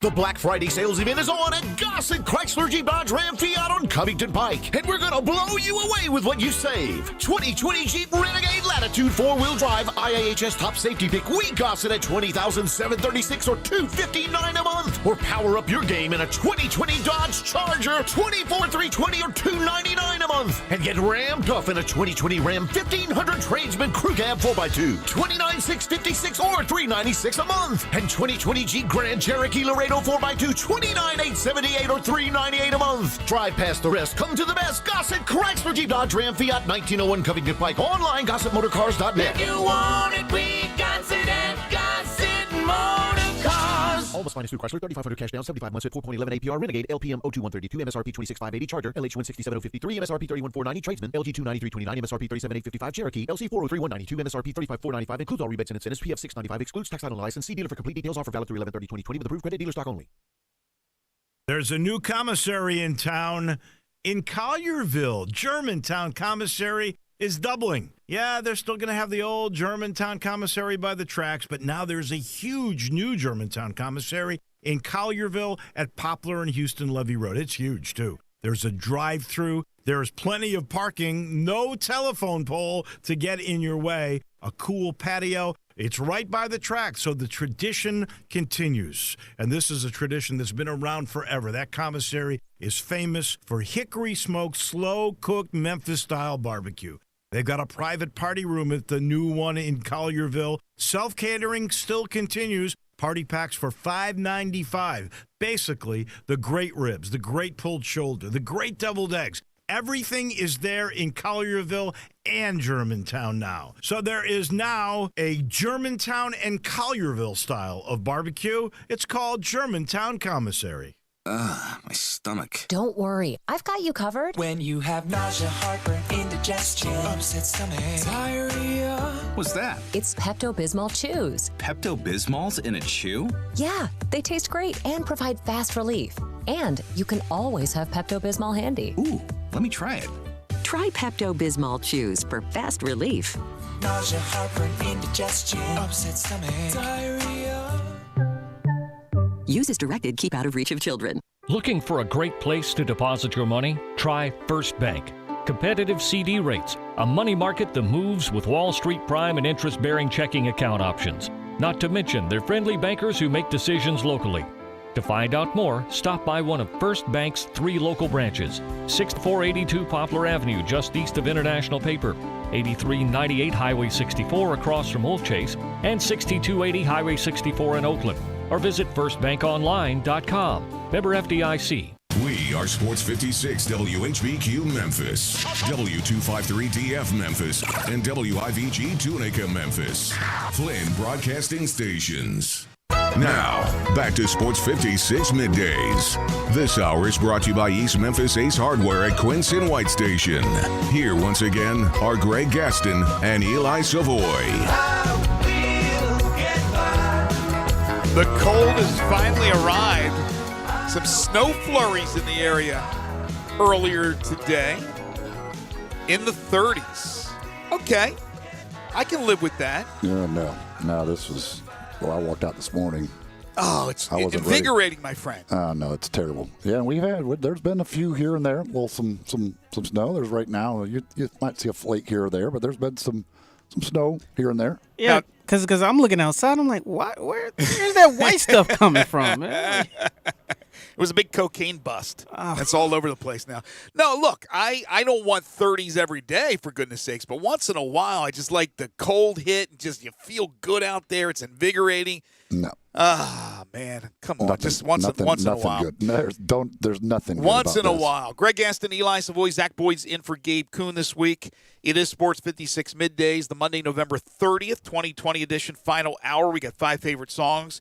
NFL talk still to come. More of your texts, maybe even more of your phone calls. We've had a very busy 2 hours to this point. We're in the Family Leisure Studios where family and fun come together. Family Leisure, 2120 Whitten Road, just north of I-40.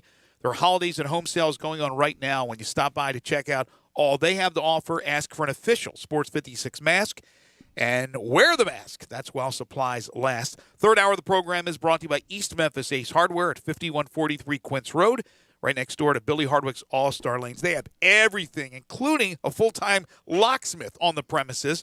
Your neighborhood Ace in East Memphis for convenience, service, knowledge, and price. 901-683-8688, the number to call. Online at acehardware.com, where they offer free shipping. They're open Monday through Saturday, 8 to 7, Sunday, 10 until 4. I could say that my turkey from the Big Green Egg for Thanksgiving that I smoked. Maybe the best turkey I've ever had. Really?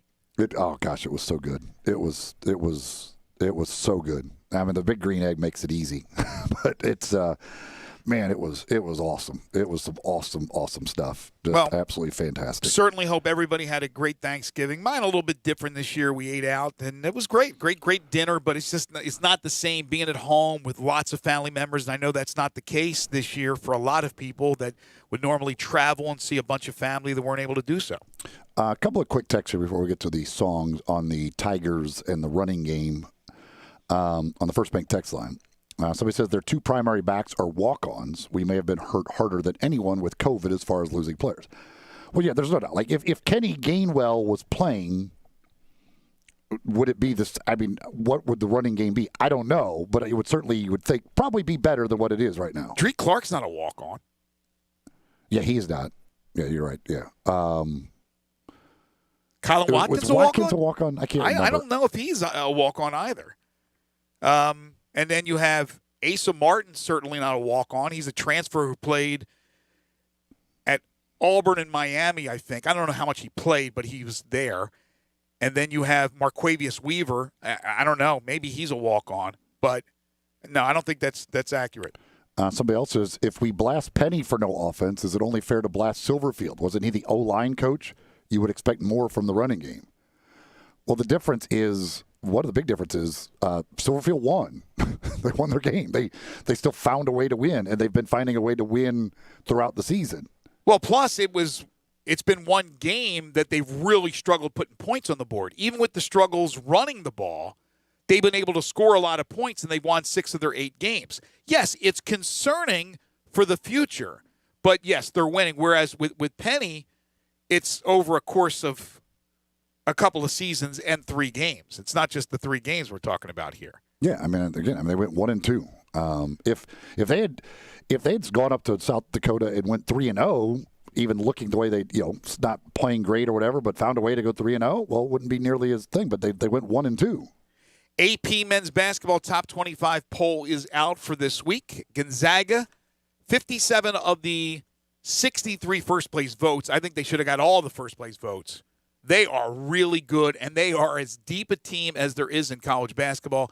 Baylor got the other 6 first-place votes. They're 2. Iowa with Luka Garza, maybe the best player in the country, certainly arguably. They are 3. Wisconsin 4. Illinois 5. And Illinois got off to a great start and then barely got by Ohio University, but they did win. Duke is 6. Kansas 7. They got clocked by Gonzaga, right? Mm-hmm. Yet they're 7th. They dropped 1 spot. Michigan State 8th, Creighton 9th. Antoine Jones, a member of the Creighton Blue Jays, former Tiger. Houston from the American is 3-0. They look good. They are 10. West Virginia is 11. They just won the Bad Boy Mowers Crossover Classic, the event that Memphis was involved in. Villanova has a loss. They're 2-1, but they are 12th. Tennessee has shut down basketball operations for the moment, but still 13. They drop a spot, haven't played a game yet. Carolina, Virginia, 1-1. They go from 4 to 15. Then you have Virginia Tech, Texas Tech, Richmond from non-ranked to number 19 after knocking off Kentucky. They are 1 spot ahead of Kentucky.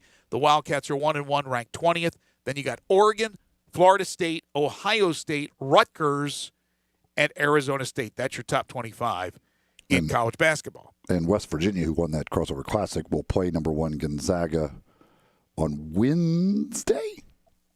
I think it's Wednesday. Yeah, they jumped into that. They got the opportunity. Bob Huggins said yes. I wish they had games canceled against somebody. I don't remember what it was, but and Texas, who's in top 25, is in action right now. They're at halftime right now. Who are they playing? They're playing Davidson. Little morning basketball. Score?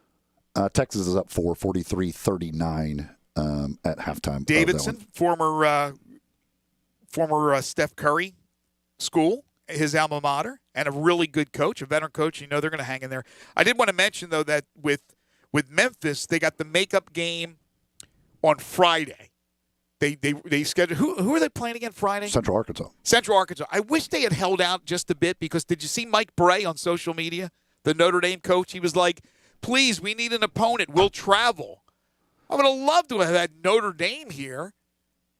as opposed to, with all due respect, Central Arkansas. But Central Arkansas will be the opponent on Friday. Also, one other, we were talking about the kid who decommitted from Florida State. Somebody texted and said apparently he's considering Ole Miss and Florida. Which would make sense. If you're a quarterback, those would be two schools right now that you would certainly be looking at. And if he's from Starkville, certainly that would make sense for Ole Miss. And obviously Dan Mullen used to be in Starkville for a while, so maybe has a relationship with him or his coach.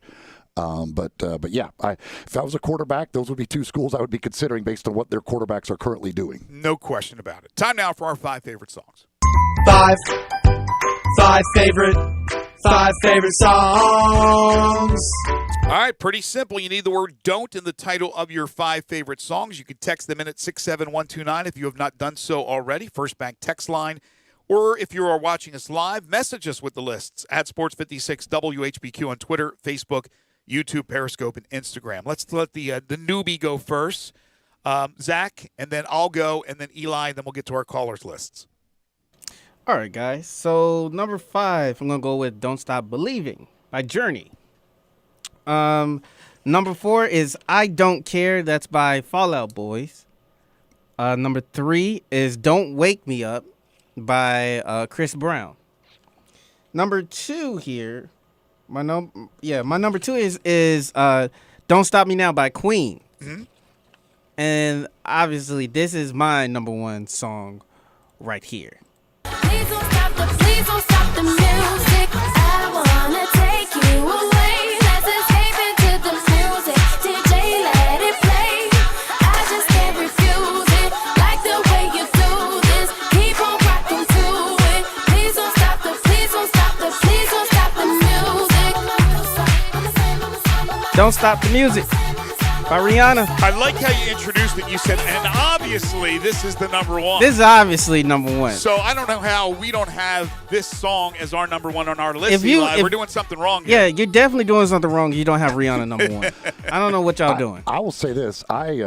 This category was really, really strong. I had to eliminate some songs just based on, like, I've used them before as number 1, such as Don't Stop Believin'. Like, I eliminated that just because it's been a number 1 for me before. This was tough to narrow down to 5. Well, when I was putting together the list, I started to think, haven't we done this before? But it's just that we've had a lot of these songs that were in, like you said, another list. I didn't exclude any one. But, man, it was tough to narrow it down. So here's my 5 with the word "don't" in the title. Number 5, We Don't Talk Anymore by Cliff Richard. Number 4, Big Girls Don't Cry by the Four Seasons. Not Fergie. I was thinking Fergie. Different song, did not make my list. Number 3, Don't Cry by Asia. Number 2, Don't Fear the Reaper by Blue Oyster Cult. And then I know it's pretty obvious, but this is my number 1. Just a small town girl living in a lonely world. She took the midnight train going anywhere. Just a city boy, born and raised in South Detroit.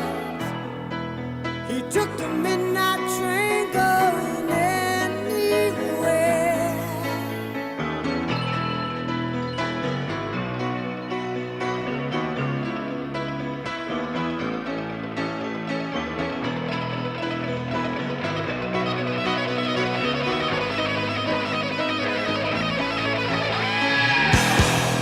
A singer in a smoky room, a smell of wine and cheap perfume. For a smile they can share the night. It goes on and on and on and on. Strangers waiting up and down the boulevard. Their shadows searching in the night. You know what this song is. Don't Stop Believin' by Journey. Zach's in there with his light on his phone because that's what you do with this song. And, of course, it was from Sopranos, the final scene of the series, Sopranos. Don't Stop Believin' by Journey. I could not keep this off the list, Eli. It's such an obvious number 1 for a lot of people. There is my 5. All right, your 5. It's a great song. Would have certainly been there for me, but I eliminated it because I eliminated it and a few other songs that I've used before to get some new ones in there. Number 5 for me, Don't Take the Girl by Tim McGraw.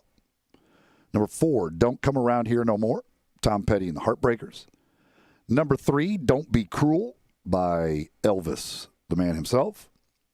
Number 2, I think you had it at number 2 as well, Don't Fear the Reaper by Blue Oyster Cult.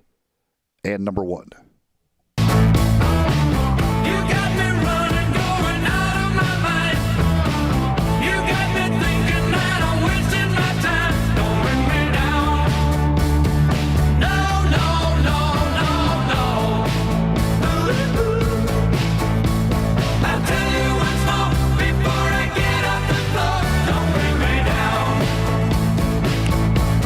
Don't Bring Me Down. Little ELO.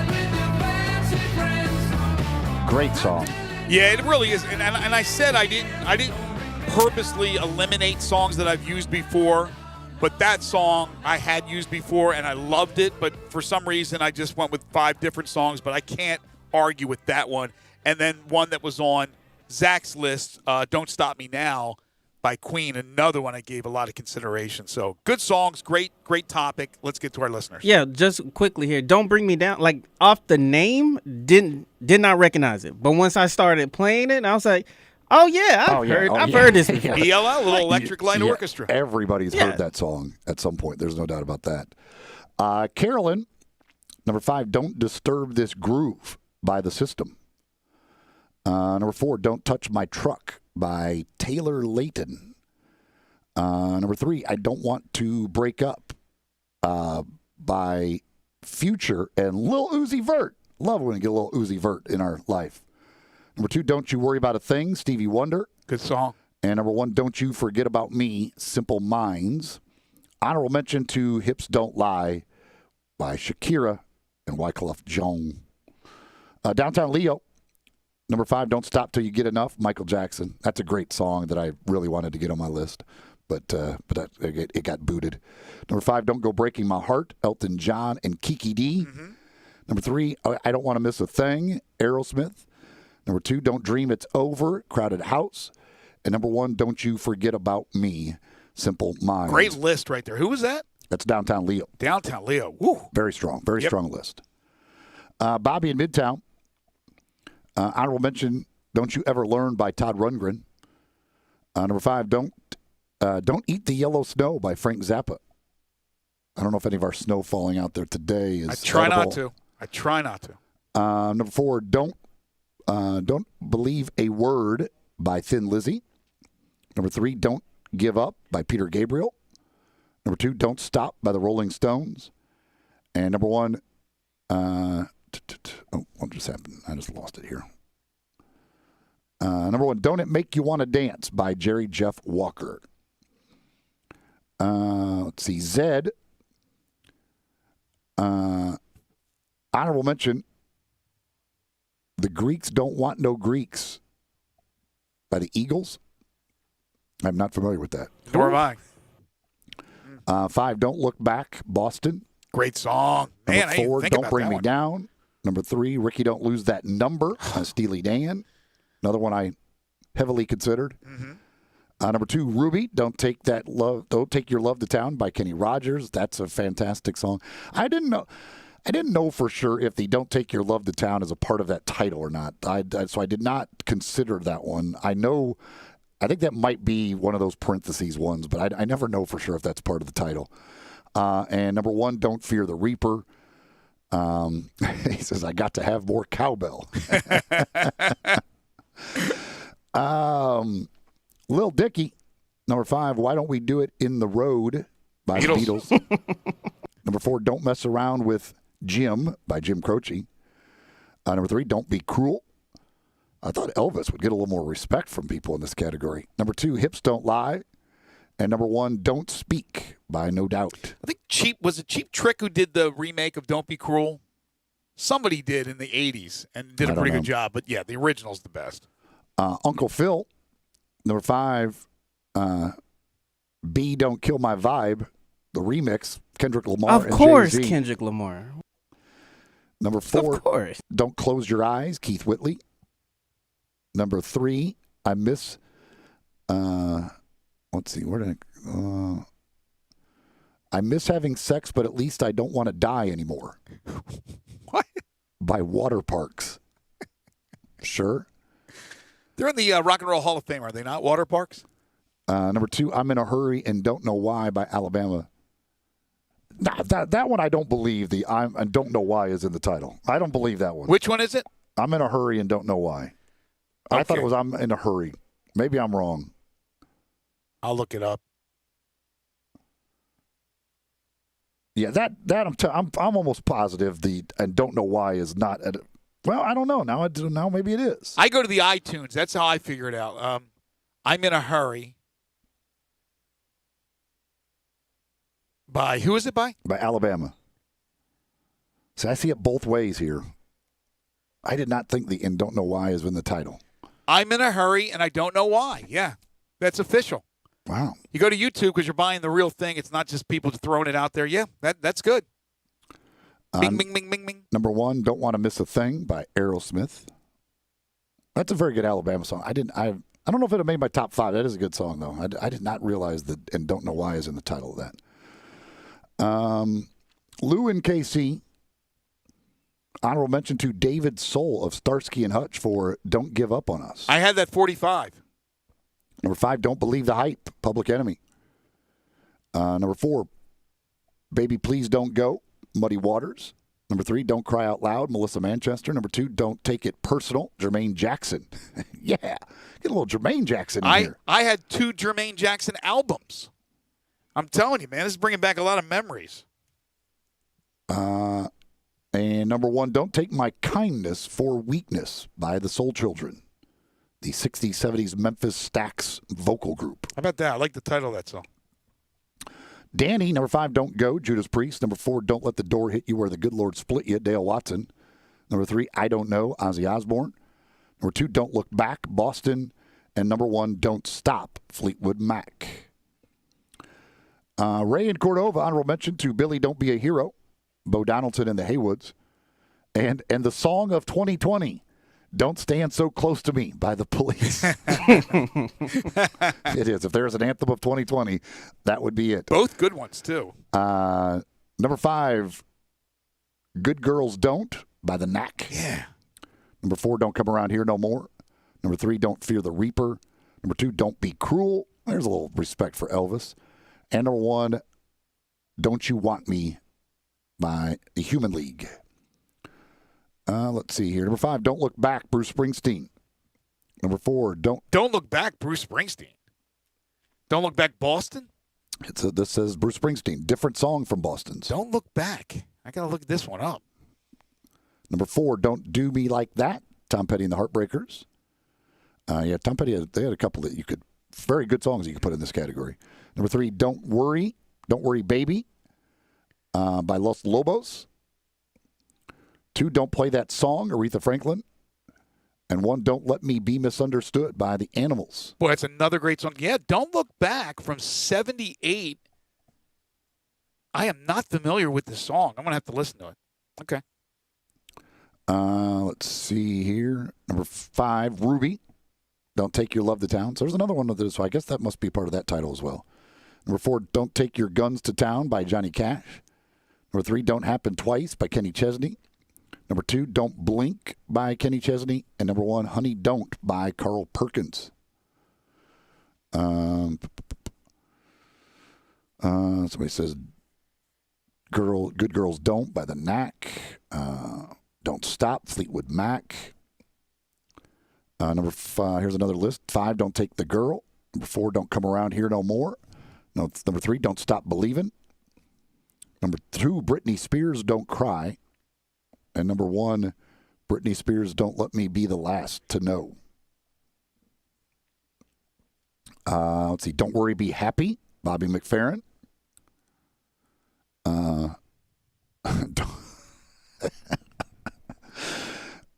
So people come up with some weird titles and find some obscure stuff. Don't Want to Hump with No Big Fat Woman by Joe Tex. I know that that song. Yeah, I had that on a list before. I don't know what it was for. Lady, fat, whatever it is. Hump. Have we done hump? It's not hump. It's don't want to dance unless he had a G-rated one for the top 45 stations, and then I don't know. I got to look this up. But I grew up. It was don't want to. No, bump. It's not hump. It's don't want to bump with no big fat woman. Not hump. I got to look this up now. I know this song. Don't want to. Don't you worry about a thing, Stevie Wonder. Don't want to. Don't stop till you get enough. And don't cry, Lil Wayne. Don't want to bump with no fat woman by Joe Tex. Ain't gonna bump no more. Okay, somebody says the Eagle song is Greeks don't want no freaks. So there might have been an autocorrect that got that person. Greeks don't want no freaks. Okay. Don't It Make My Brown Eyes Blue, Crystal Gale. Jimmy Buffett, Why Don't We Get Drunk and Screw? Yeah. Don't Let It End by Styx. Man, there's so many of them. With Don't. Don't Think Twice, It's All Right by Bob Dylan. Mm-hmm. Elvis, Don't Cry Daddy, and Don't. Yeah, Elvis has a few songs that certainly fit the category. I Don't Be Cruel to Me is the best of them. I agree. Let's see. John on Facebook. Don't Tell Me You Love Me by Night Ranger. Mm-hmm. Don't Fade on Me by Tom Petty. Don't Rock the Jukebox, Alan Jackson. Good choice there. Don't Go Into That Barn by Tom Waits. And I Hope I Don't Fall in Love with You by Tom Waits. It says, have we done the topic pan or pot? I don't think either. Pot? I can't imagine there's a whole lot of songs with pan in the title. I'm not sure that there's a bunch of songs about kitchenware out there. Pot, yes, because that has a few different meanings. None. We end our show every day with a song called Pot, with pot in the title. Bobby, number 5, Don't Stop Till You Get Enough. Number 4, Don't Worry, Be Happy. Number 3, Don't Worry by Marty Robbins. Number 2, She Don't Know She's Beautiful, Sammy Kershaw. That's a great song, too. Number 1, You Don't Know How It Feels, Tom Petty. An honorable mention, Don't Sweetheart Me by Lawrence Welk. Is John infatuated with Tom Waits? Is he related to Tom Waits? I don't know. Does he have stock in Tom Waits? My gosh. Andrew, number 5, Don't Dream It's Over, Crowded House. Number 4, Don't Stop for Anything, Johnny Lang. Number 3, Don't Let the Sun Go Down on Me, Elton John. Number 2, Don't Let Our Love Start Slipping, Vince Gill. And number 1, Don't Shut Me Out, Kevin Page. Yeah, local product, Kevin Page. John says, Tom Waits, fun fact, he won a copyright settlement against Frito-Lay for using one of his songs as a commercial, won $2.7 million. Not too shabby. It's not bad money at all. Let's see here. It's almost frustrating when it's a topic like this wide open. It drives me crazy. There's too many good songs. You put a list of 50 of them together without even a blink of the eye. Literally, you could have done a Tom Petty only list, and it would have been pretty darn good. I'm sure. Tom Petty has a very good don't category. The list of songs. Right. You could. There's probably a few artists that you could have. Any more? I think that's it. Okay, so for tomorrow we're going to do Want It, W-A-N-T, or Want It. That'll be for tomorrow's 5 favorite songs. All right, FanDuel, I had a fun time over the Thanksgiving holiday playing on FanDuel. You can as well. FanDuel Sportsbook is now legal in Tennessee. You can place your first bet on FanDuel Sportsbook risk-free. Get up to $1,000 back if you don't win. No strings attached. Just place any bet you want. If you win, you keep the cash. If you lose, you'll get your entire bet up to $1,000 back in bonus site credit so you can take another shot at the end zone on the house. I haven't looked yet for this week how I would use my risk-free bet, but had a good night last night with the Packers and the Bears. And with FanDuel Sportsbook, generous risk-free bets are just the beginning. They've got a simple app, live betting on every game, and exhilarating bet types such as same-game parlays where you combine multiple bets from one game into a single parlay. And once you win on FanDuel Sportsbook, they get you your winnings in as little as 24 hours. So it's easy to use, easy to register, easy to deposit your money, and easy to find your bet, fast withdrawals, and they have these odds boosts and specials. You got to always look out for these because you can win a lot of money with them. To claim your risk-free bet, just download the FanDuel Sportsbook app and be sure to sign up with promo code GASMAN so they know I sent you. That's FanDuel Sportsbook, promo code GASMAN. Must be 21 or older and present in Tennessee. Site credit is non-withdrawable and expires 7 days after receipt. Terms apply. See sportsbook.fanduel.com for details. For problem gambling support, call 1-800-889-9789. The NFL is next. This is Sports 56 Middays.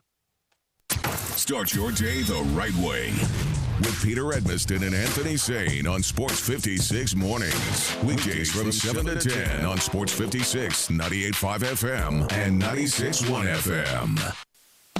Brian Elder's Roofing Solutions. Chris Price here for Brian Elder Roofing. The storms we've had over the past several months have been devastating to our communities. The rainy season is ahead. You may have not even noticed the dripping in your attic, water stains throughout your home, or even worse, mold and mildew. Please call Brian Elder Roofing and we will send out our project managers to assess any damage. We will not try to sell you a roof if all you need is a repair. We will measure your roof from outer space. 0% for 60 months, even no payments till 2022 are available with approved credit. If you've noticed missing shingles, water stains, leaks in your roof, call us before you call your insurance company at 867-0303. That's 867-0303, and we will provide a free, thorough inspection of your roof's condition. Call 867-0303. Brian Elder's Roofing Solutions. Even in times like these, special occasions happen. And when an occasion calls for special, it calls for 117 Prime, Memphis's premier downtown dining destination. From the spectacular 36-ounce porterhouse, paired with a Ferrari Carano Cabernet, to the jumbo lump crab cakes, to the raw bar with oysters fresh off the boat from the Gulf and the East Coast, there is simply no finer dining experience in Memphis than 117 Prime, in the heart of downtown. These are complicated times, but if you want simply the best, you want 117 Prime. The Black Friday sales event is on at Gossett Chrysler Jeep Dodge Ram Fiat on Covington Pike. And we're going to blow you away with what you save. 2020 Jeep Renegade Latitude 4-wheel drive IIHS top safety pick. We Gossett at $20,736 or $259 a month. Or power up your game in a 2020 Dodge Charger, $24,320 or $299 a month. And get rammed off in a 2020 Ram 1500 Tradesman Crew Cab 4x2, $29,656 or $396 a month. And 2020 Jeep Grand Cherokee Laredo 4x2, $29,878 or $398 a month. Drive past the rest. Come to the best. Gossett Chrysler Jeep Dodge Ram Fiat 1901 Covington Pike. Online, GossettMotorCars.net. If you want it, we got it at Gossett Motor Cars. All must finance through Chrysler, 3,500 cash down, 75 months at 4.11 APR. Renegade, LPM 02132, MSRP 26,580. Charger, LH 167,053, MSRP 31,490. Tradesman, LG 293,29, MSRP 37,855. Cherokee, LC 403,192, MSRP 35,495. Includes all rebates and incentives. PF 695. Excludes tax title and license. See dealer for complete details. Offer valid through 11/30/2020 with approved credit. Dealer stock only. Do you know one of the best things you can do for your employees or family's health? Provide Arctic Clear bottled water. Arctic Clear bottled water is your locally owned and operated bottled water provider. Arctic Clear is 100% natural spring water with free delivery and setup, dependable service, and no long-term contracts. What an easy choice. Call Jeff Manus today, 901-382-2363, or visit arctic-clear.com. Arctic Clear bottled water. Call now, 382-2363. That's 382-2363. The holidays are just around the corner. Have you heard what James Gaddis Jewelers is doing? Everything. James Gaddis has everything for your family, friends, and loved ones. A tremendous selection of diamonds and jewels, gold and silver, and more. Lots of watches, tons of custom-made jewelry, diamonds, fine gemstones, bracelets, necklaces. So many choices. Romantics will love the one-of-a-kind estate and vintage jewelry. And with the experts at James Gaddis, pick out the most dazzling and beautiful diamond, bridal and engagement rings. Plus, 2 repair experts for fine watches and jewelry. You can find everything to fit your style and budget with layaway and financing available. James Gaddis, a Memphis tradition, local and family owned. Whatever your holiday dream, make it come true at James Gaddis Jewelers, 4900 Poplar. Be sure to listen for the Memphis Sports Fact, brought to you by James Gaddis Jewelers each Monday and Friday on Sports 56 Middays. Now, back to Sports 56 Middays. This hour is brought to you by East Memphis Ace Hardware at Quincy White Station. Here once again are Greg Gaston and Eli Savoy. I was a highwayman. So there's a lot going on in the NFL. We got a Monday night game between Seattle and Philly. That's on. We have a Ravens-Steelers Tuesday night game that's on right now. But that one could end up not being played because the Ravens are still having issues. But the NFL is just trudging forward, Eli. It just seems like they're going to play the games no matter what. And a perfect example is that Denver game yesterday against the Saints, which we'll talk about in just a moment. But this news, the 49ers, who played the Rams in Los Angeles yesterday, won 23-20, will play their next two games at State Farm Stadium, which is the home of the Arizona Cardinals. They have to go all the way down to Glendale, Arizona to play their next two games, which are both home games, because Santa Clara County, where they're located, enacted restrictions on contact sports and visitors to the county for the next 3 weeks. So the 49ers are nomads. They have no home, so they're going to play in Arizona, and they're going to have to practice outside the area too. Yeah, they don't even know for sure yet where they're going to practice, apparently. But yeah, they're going to relocate for a few weeks. So you got that situation with the 49ers. Yesterday, the NFL allowed the Broncos. I don't know if the Broncos wanted to play, so they made the Broncos play their game against the New Orleans Saints, which they ended up losing 31-3. It was no contest because the Broncos didn't have a quarterback. All of their quarterbacks were out because of COVID-19 tracing. And so Kendall Hinton had to start at quarterback for Denver. He was a practice squad wide receiver who did play some college football quarterback at Wake Forest, was it? Yes. But come on, man. And so it was, I forget which Bronco went to social media, especially Twitter, to say that he believes that the NFL, the league office, was basically sending a message that you guys screwed up, so you're going to pay the price. Yeah, and there's no doubt that this was this was basically punishment for the Broncos, but it's ridiculous. I mean, it's ridiculous. Because it is. You're basically giving the Saints a win, and that impacts other teams in the NFC and in their division and things like that. This game could have been pushed back till Tuesday or something. You've done that with other games. It didn't have to be played yesterday. And yes, did the Broncos screw up, and is it dumb on their part to have all of their quarterbacks together and not wearing masks and all of that stuff? Yes, it was idiotic. But to make them play a game without anybody to play quarterback is just it's just dumb. I don't know why you didn't push the game back. Well, again, this reaffirms what I've said. The NFL is going to play these games come hell or high water. And this one may have been more a punishment, but they are going to play these games. Like, I don't expect the Ravens and Steelers not to play tomorrow night. I mean, it may not happen, but it seems like they are doing everything they can to play these games no matter what the situation is. But you're right. That's handing the Saints a win. I don't know why in the hell I didn't play the Saints minus 16.5. Because the thing is this, you could have, with those other guys who are out because of the contact tracing, like from what I understand, they're eligible to return on Tuesday as long as they keep testing negative. So you could have easily just pushed that game back to Tuesday, and they would have had a quarterback available to play, unless, again, they all test positive, which probably is not going to happen. I just don't. I'm with you. I don't understand at all why you would do that to a team, and just, I mean, when you've already shown that you're willing to play games on Tuesday, and that was sitting there as an easy opportunity for you to push another game to a Tuesday. Here's the question, Eli.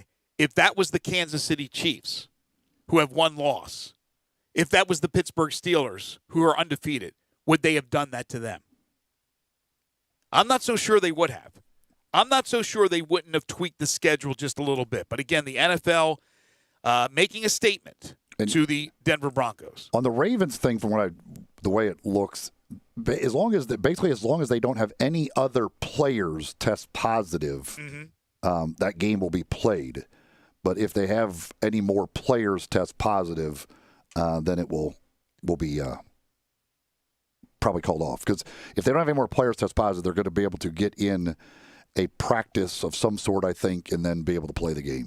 So the week started on Thursday as it normally does, but a different Thursday this past week because it was Thanksgiving. So you had 3 NFL games scheduled. They ended up playing only the 2. We just talked about Baltimore and Pittsburgh being moved to tomorrow night. So the 2 games that were played, both winning teams scored 41 points. Both games were blowouts. One game resulted in the firing of their head coach. That's Matt Patricia of the Lions.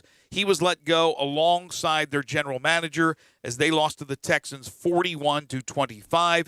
And then the other game, your Cowboys get clobbered by the Washington football team 41-16. Antonio Gibson, the former Tiger, 20 carries, 115 yards, 3 touchdowns, 5 catches, and 21 yards. Man, if people didn't know about Antonio Gibson, they certainly know about him now. Yeah, he's had 2 big games against the Cowboys. He likes playing against the Cowboys. Of course, most running backs and most teams do like playing against the Cowboys because it tends to lead to big numbers. But, yeah, I expected them to lose to Washington in this game. But Mike McCarthy's decision-making can only make you scratch your head.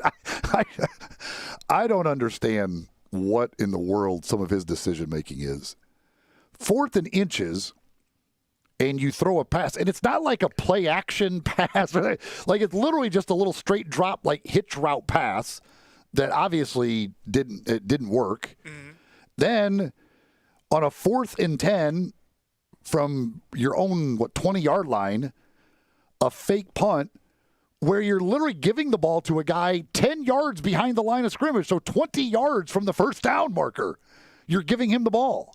It made no sense that and you were fake down punt. by 4. You weren't down by 20 at that time. You're down by 4 points. It was a horrible decision. With that said, all that guy had to do was throw the ball because he had a receiver wide open. He played quarterback here in high school in Memphis, but again, it was Cedric Wilson. I didn't know that. That's who got that. And that was just, but why, you're down by 4. Why are you running fake punts from your own 20-yard line down by 4? No, it's horrible decision making. Because I wanted to lose, but definitely like the decision making and everything. Like, sure, like I can, much like Eli, I can sit here and like get upset about it. But as many bad decisions as Mike McCarthy has made, and how many mis-executions by the players is only gonna organically help this tanking situation for the Cowboys. With that said, with everything that's going on, obviously this was Jerry Jones' decision to bring in Mike McCarthy, who had a lot of success in Green Bay, won a Super Bowl with COVID-19, with all the things that are going on. This isn't going to be one of those strange one-and-done deals, right? With McCarthy, he's going to come back, correct? Yes, I think he will be back. Yes, but it's through no fault of his efforts he's putting in to try and get fired. Yeah. And after the game to try and defend that fake punt, even if it worked, there would be no defending. You're down by 4 in that situation, and it's 4th and 10. It's not 4th and 1. It's 4th and 10. I feel your pain, brother. I know exactly what you're saying. And he's made stupid decisions all year long. Where you're just like, what? I don't understand his thoughts on 4th downs. Maybe he thinks Aaron Rodgers is his quarterback. No doubt, because I definitely believe that the only reason why he decided to do to be more aggressive on 4th down was because he had Dak Prescott as his quarterback.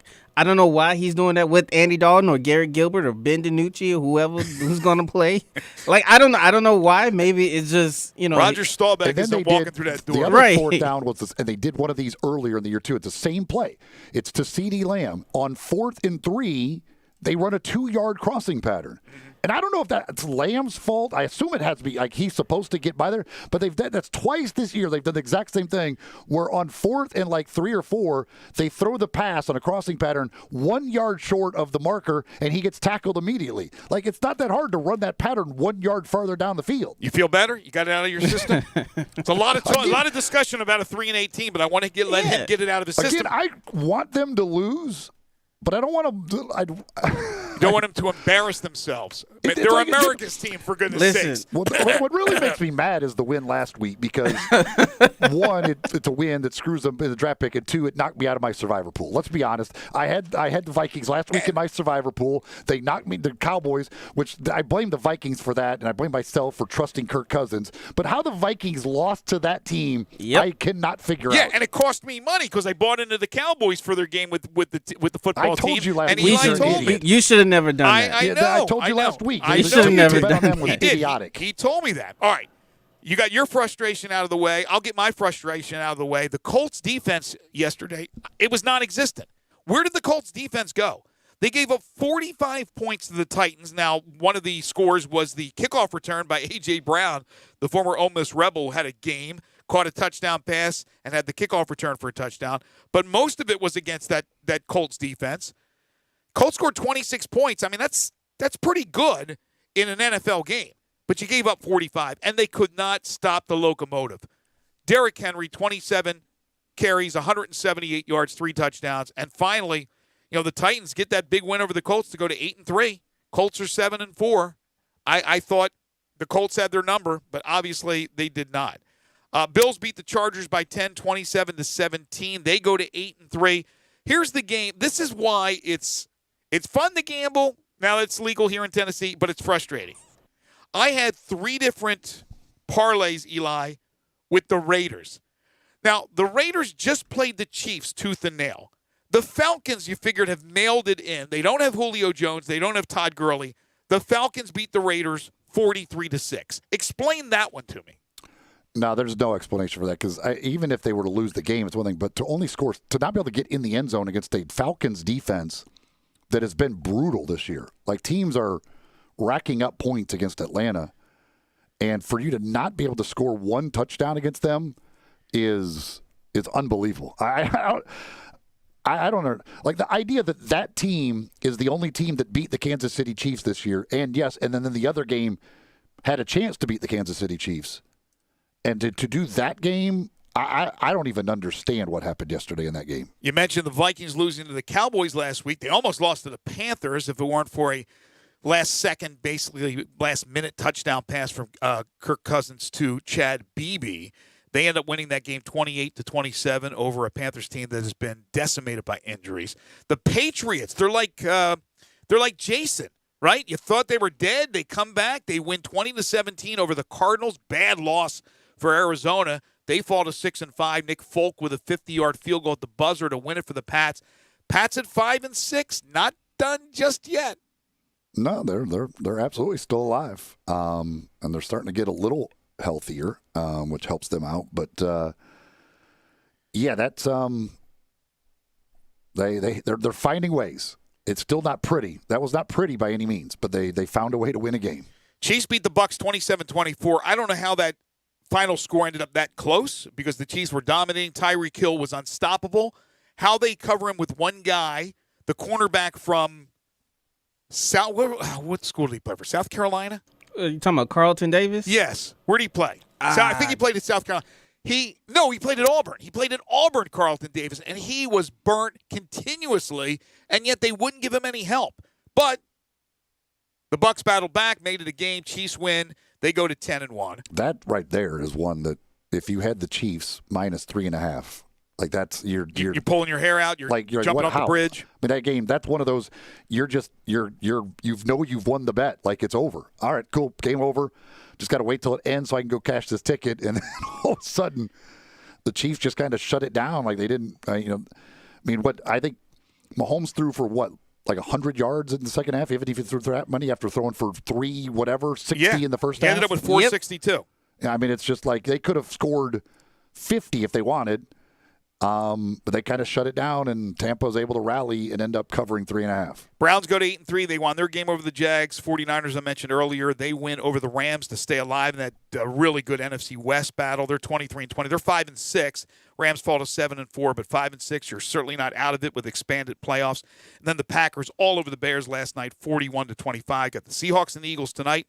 Hopefully the Ravens and the Steelers tomorrow. Fleet Feet, the place to go to get all your running gear. You want to get shoes just right for you based on the way you run or walk, and the folks at Fleet Feet will do that. They'll take a look at the way you run or walk if you go see them at either one of the two locations, and then fit you with shoes just right for you. You can see them in East Memphis in the Laurelwood Shopping Center. It's next to Panera Bread Company, and out in Collierville at Poplar and Houston Levy, next door to the Hueys, the two locations of Fleet Feet. We'll wrap it up when we return. This is Sports 56 Middays.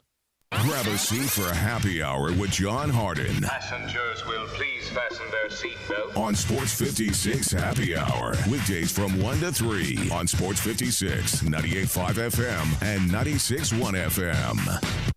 Hi, this is Troy Five-Ash, owner of Five-Ash Roof Services. You've heard me talk about how we offer the best products, the best warranties, and the best services for years. Now let's talk about pricing. Pricing should never be the only reason you hire a contractor, but in today's world, pricing is always a consideration. So we suggest you get 2 or 3 estimates for your roof replacement from a reputable, licensed, and insured company, and then give us a call. If we can't beat your best price for a comparable roof system by more than $100, we'll give you $100. It's that simple.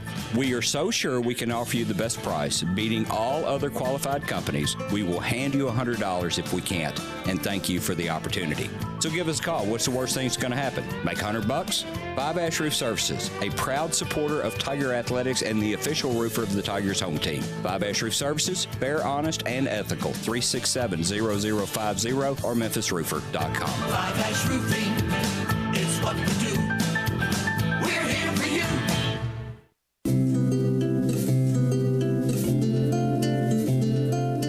I'm a big fan of Town Village, and there is always something to do year-round. Nestled in the heart of East Memphis, located corner of Park and Cherry, is a beautiful residential neighborhood. Looking for a great place to retire, but you still have a very active lifestyle? Then visit Town Village. Only requirements that you're 55 plus. Prices per month starting at $24.50. The Gourmet Chef welcomes you to visit our restaurant and bistro. Package includes 3 complimentary meals per day, maid service, free local transportation, monthly coffee club, themed dinner parties, lots of fun. Visit us and call Daniel or Bo at Town Village Audubon Park at 901-374-7342. There's no place like home. Town Village Audubon Park. All 36-month leases, $31.49 due at signing, 0 security deposit, 10,000 miles per year, 20 cents excess mileage, $650 acquisition fee, Forte, LE 242,174, MSRP 20,505, sold, M7755, 682, MSRP 20,315, K5, MG 003,199, MSRP 25,725, K900, MSRP 65,610, L60 26,907, L60 21,220, includes all rebates and incentives, PF 695, excludes tax title and license with approved credit offer valid through 11/30/2020, dealer stock only, warranty is a limited powertrain warranty, see Kia.com or retailer for details. It's time for the Kia Holiday Sales Event and time to command the season in your new ride from Gossett Kia South on Mount Moriah. 2020 Kia Forte, just $133 a month lease. 2021 Kia Soul, only $148 a month lease. Plus 2021 Kia K5, only $189 a month lease. And they're all 36 months, $31.49 due at signing. And don't miss the 2020 Kia K900. We got it at $10,000 off MSRP. So whether you live in Horn Lake, South Haven, Olive Branch, or Memphis, you'll be happy at Gossett Kia, 2680 Mount Moriah or KiaMoriah.com. If you want it, we got it at Gossett Motor Cars.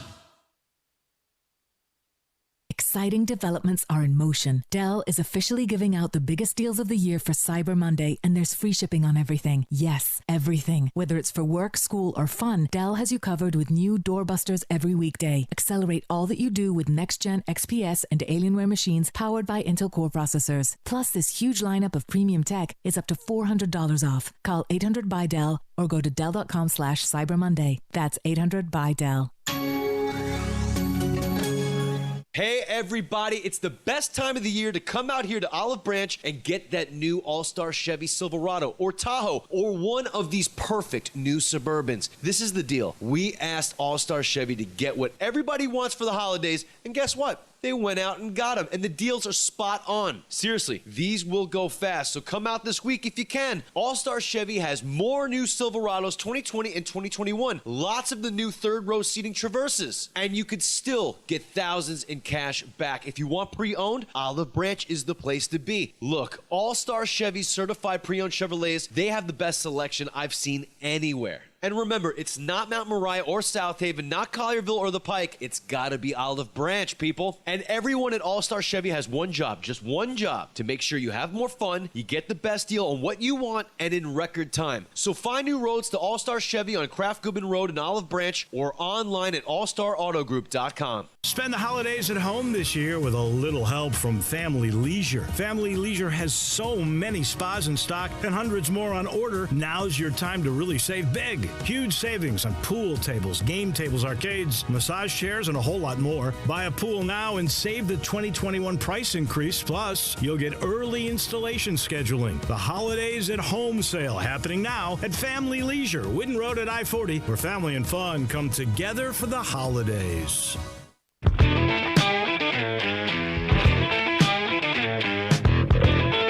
Now, back to Sports 56 Middays. This hour is brought to you by East Memphis Ace Hardware at Quincy White Station.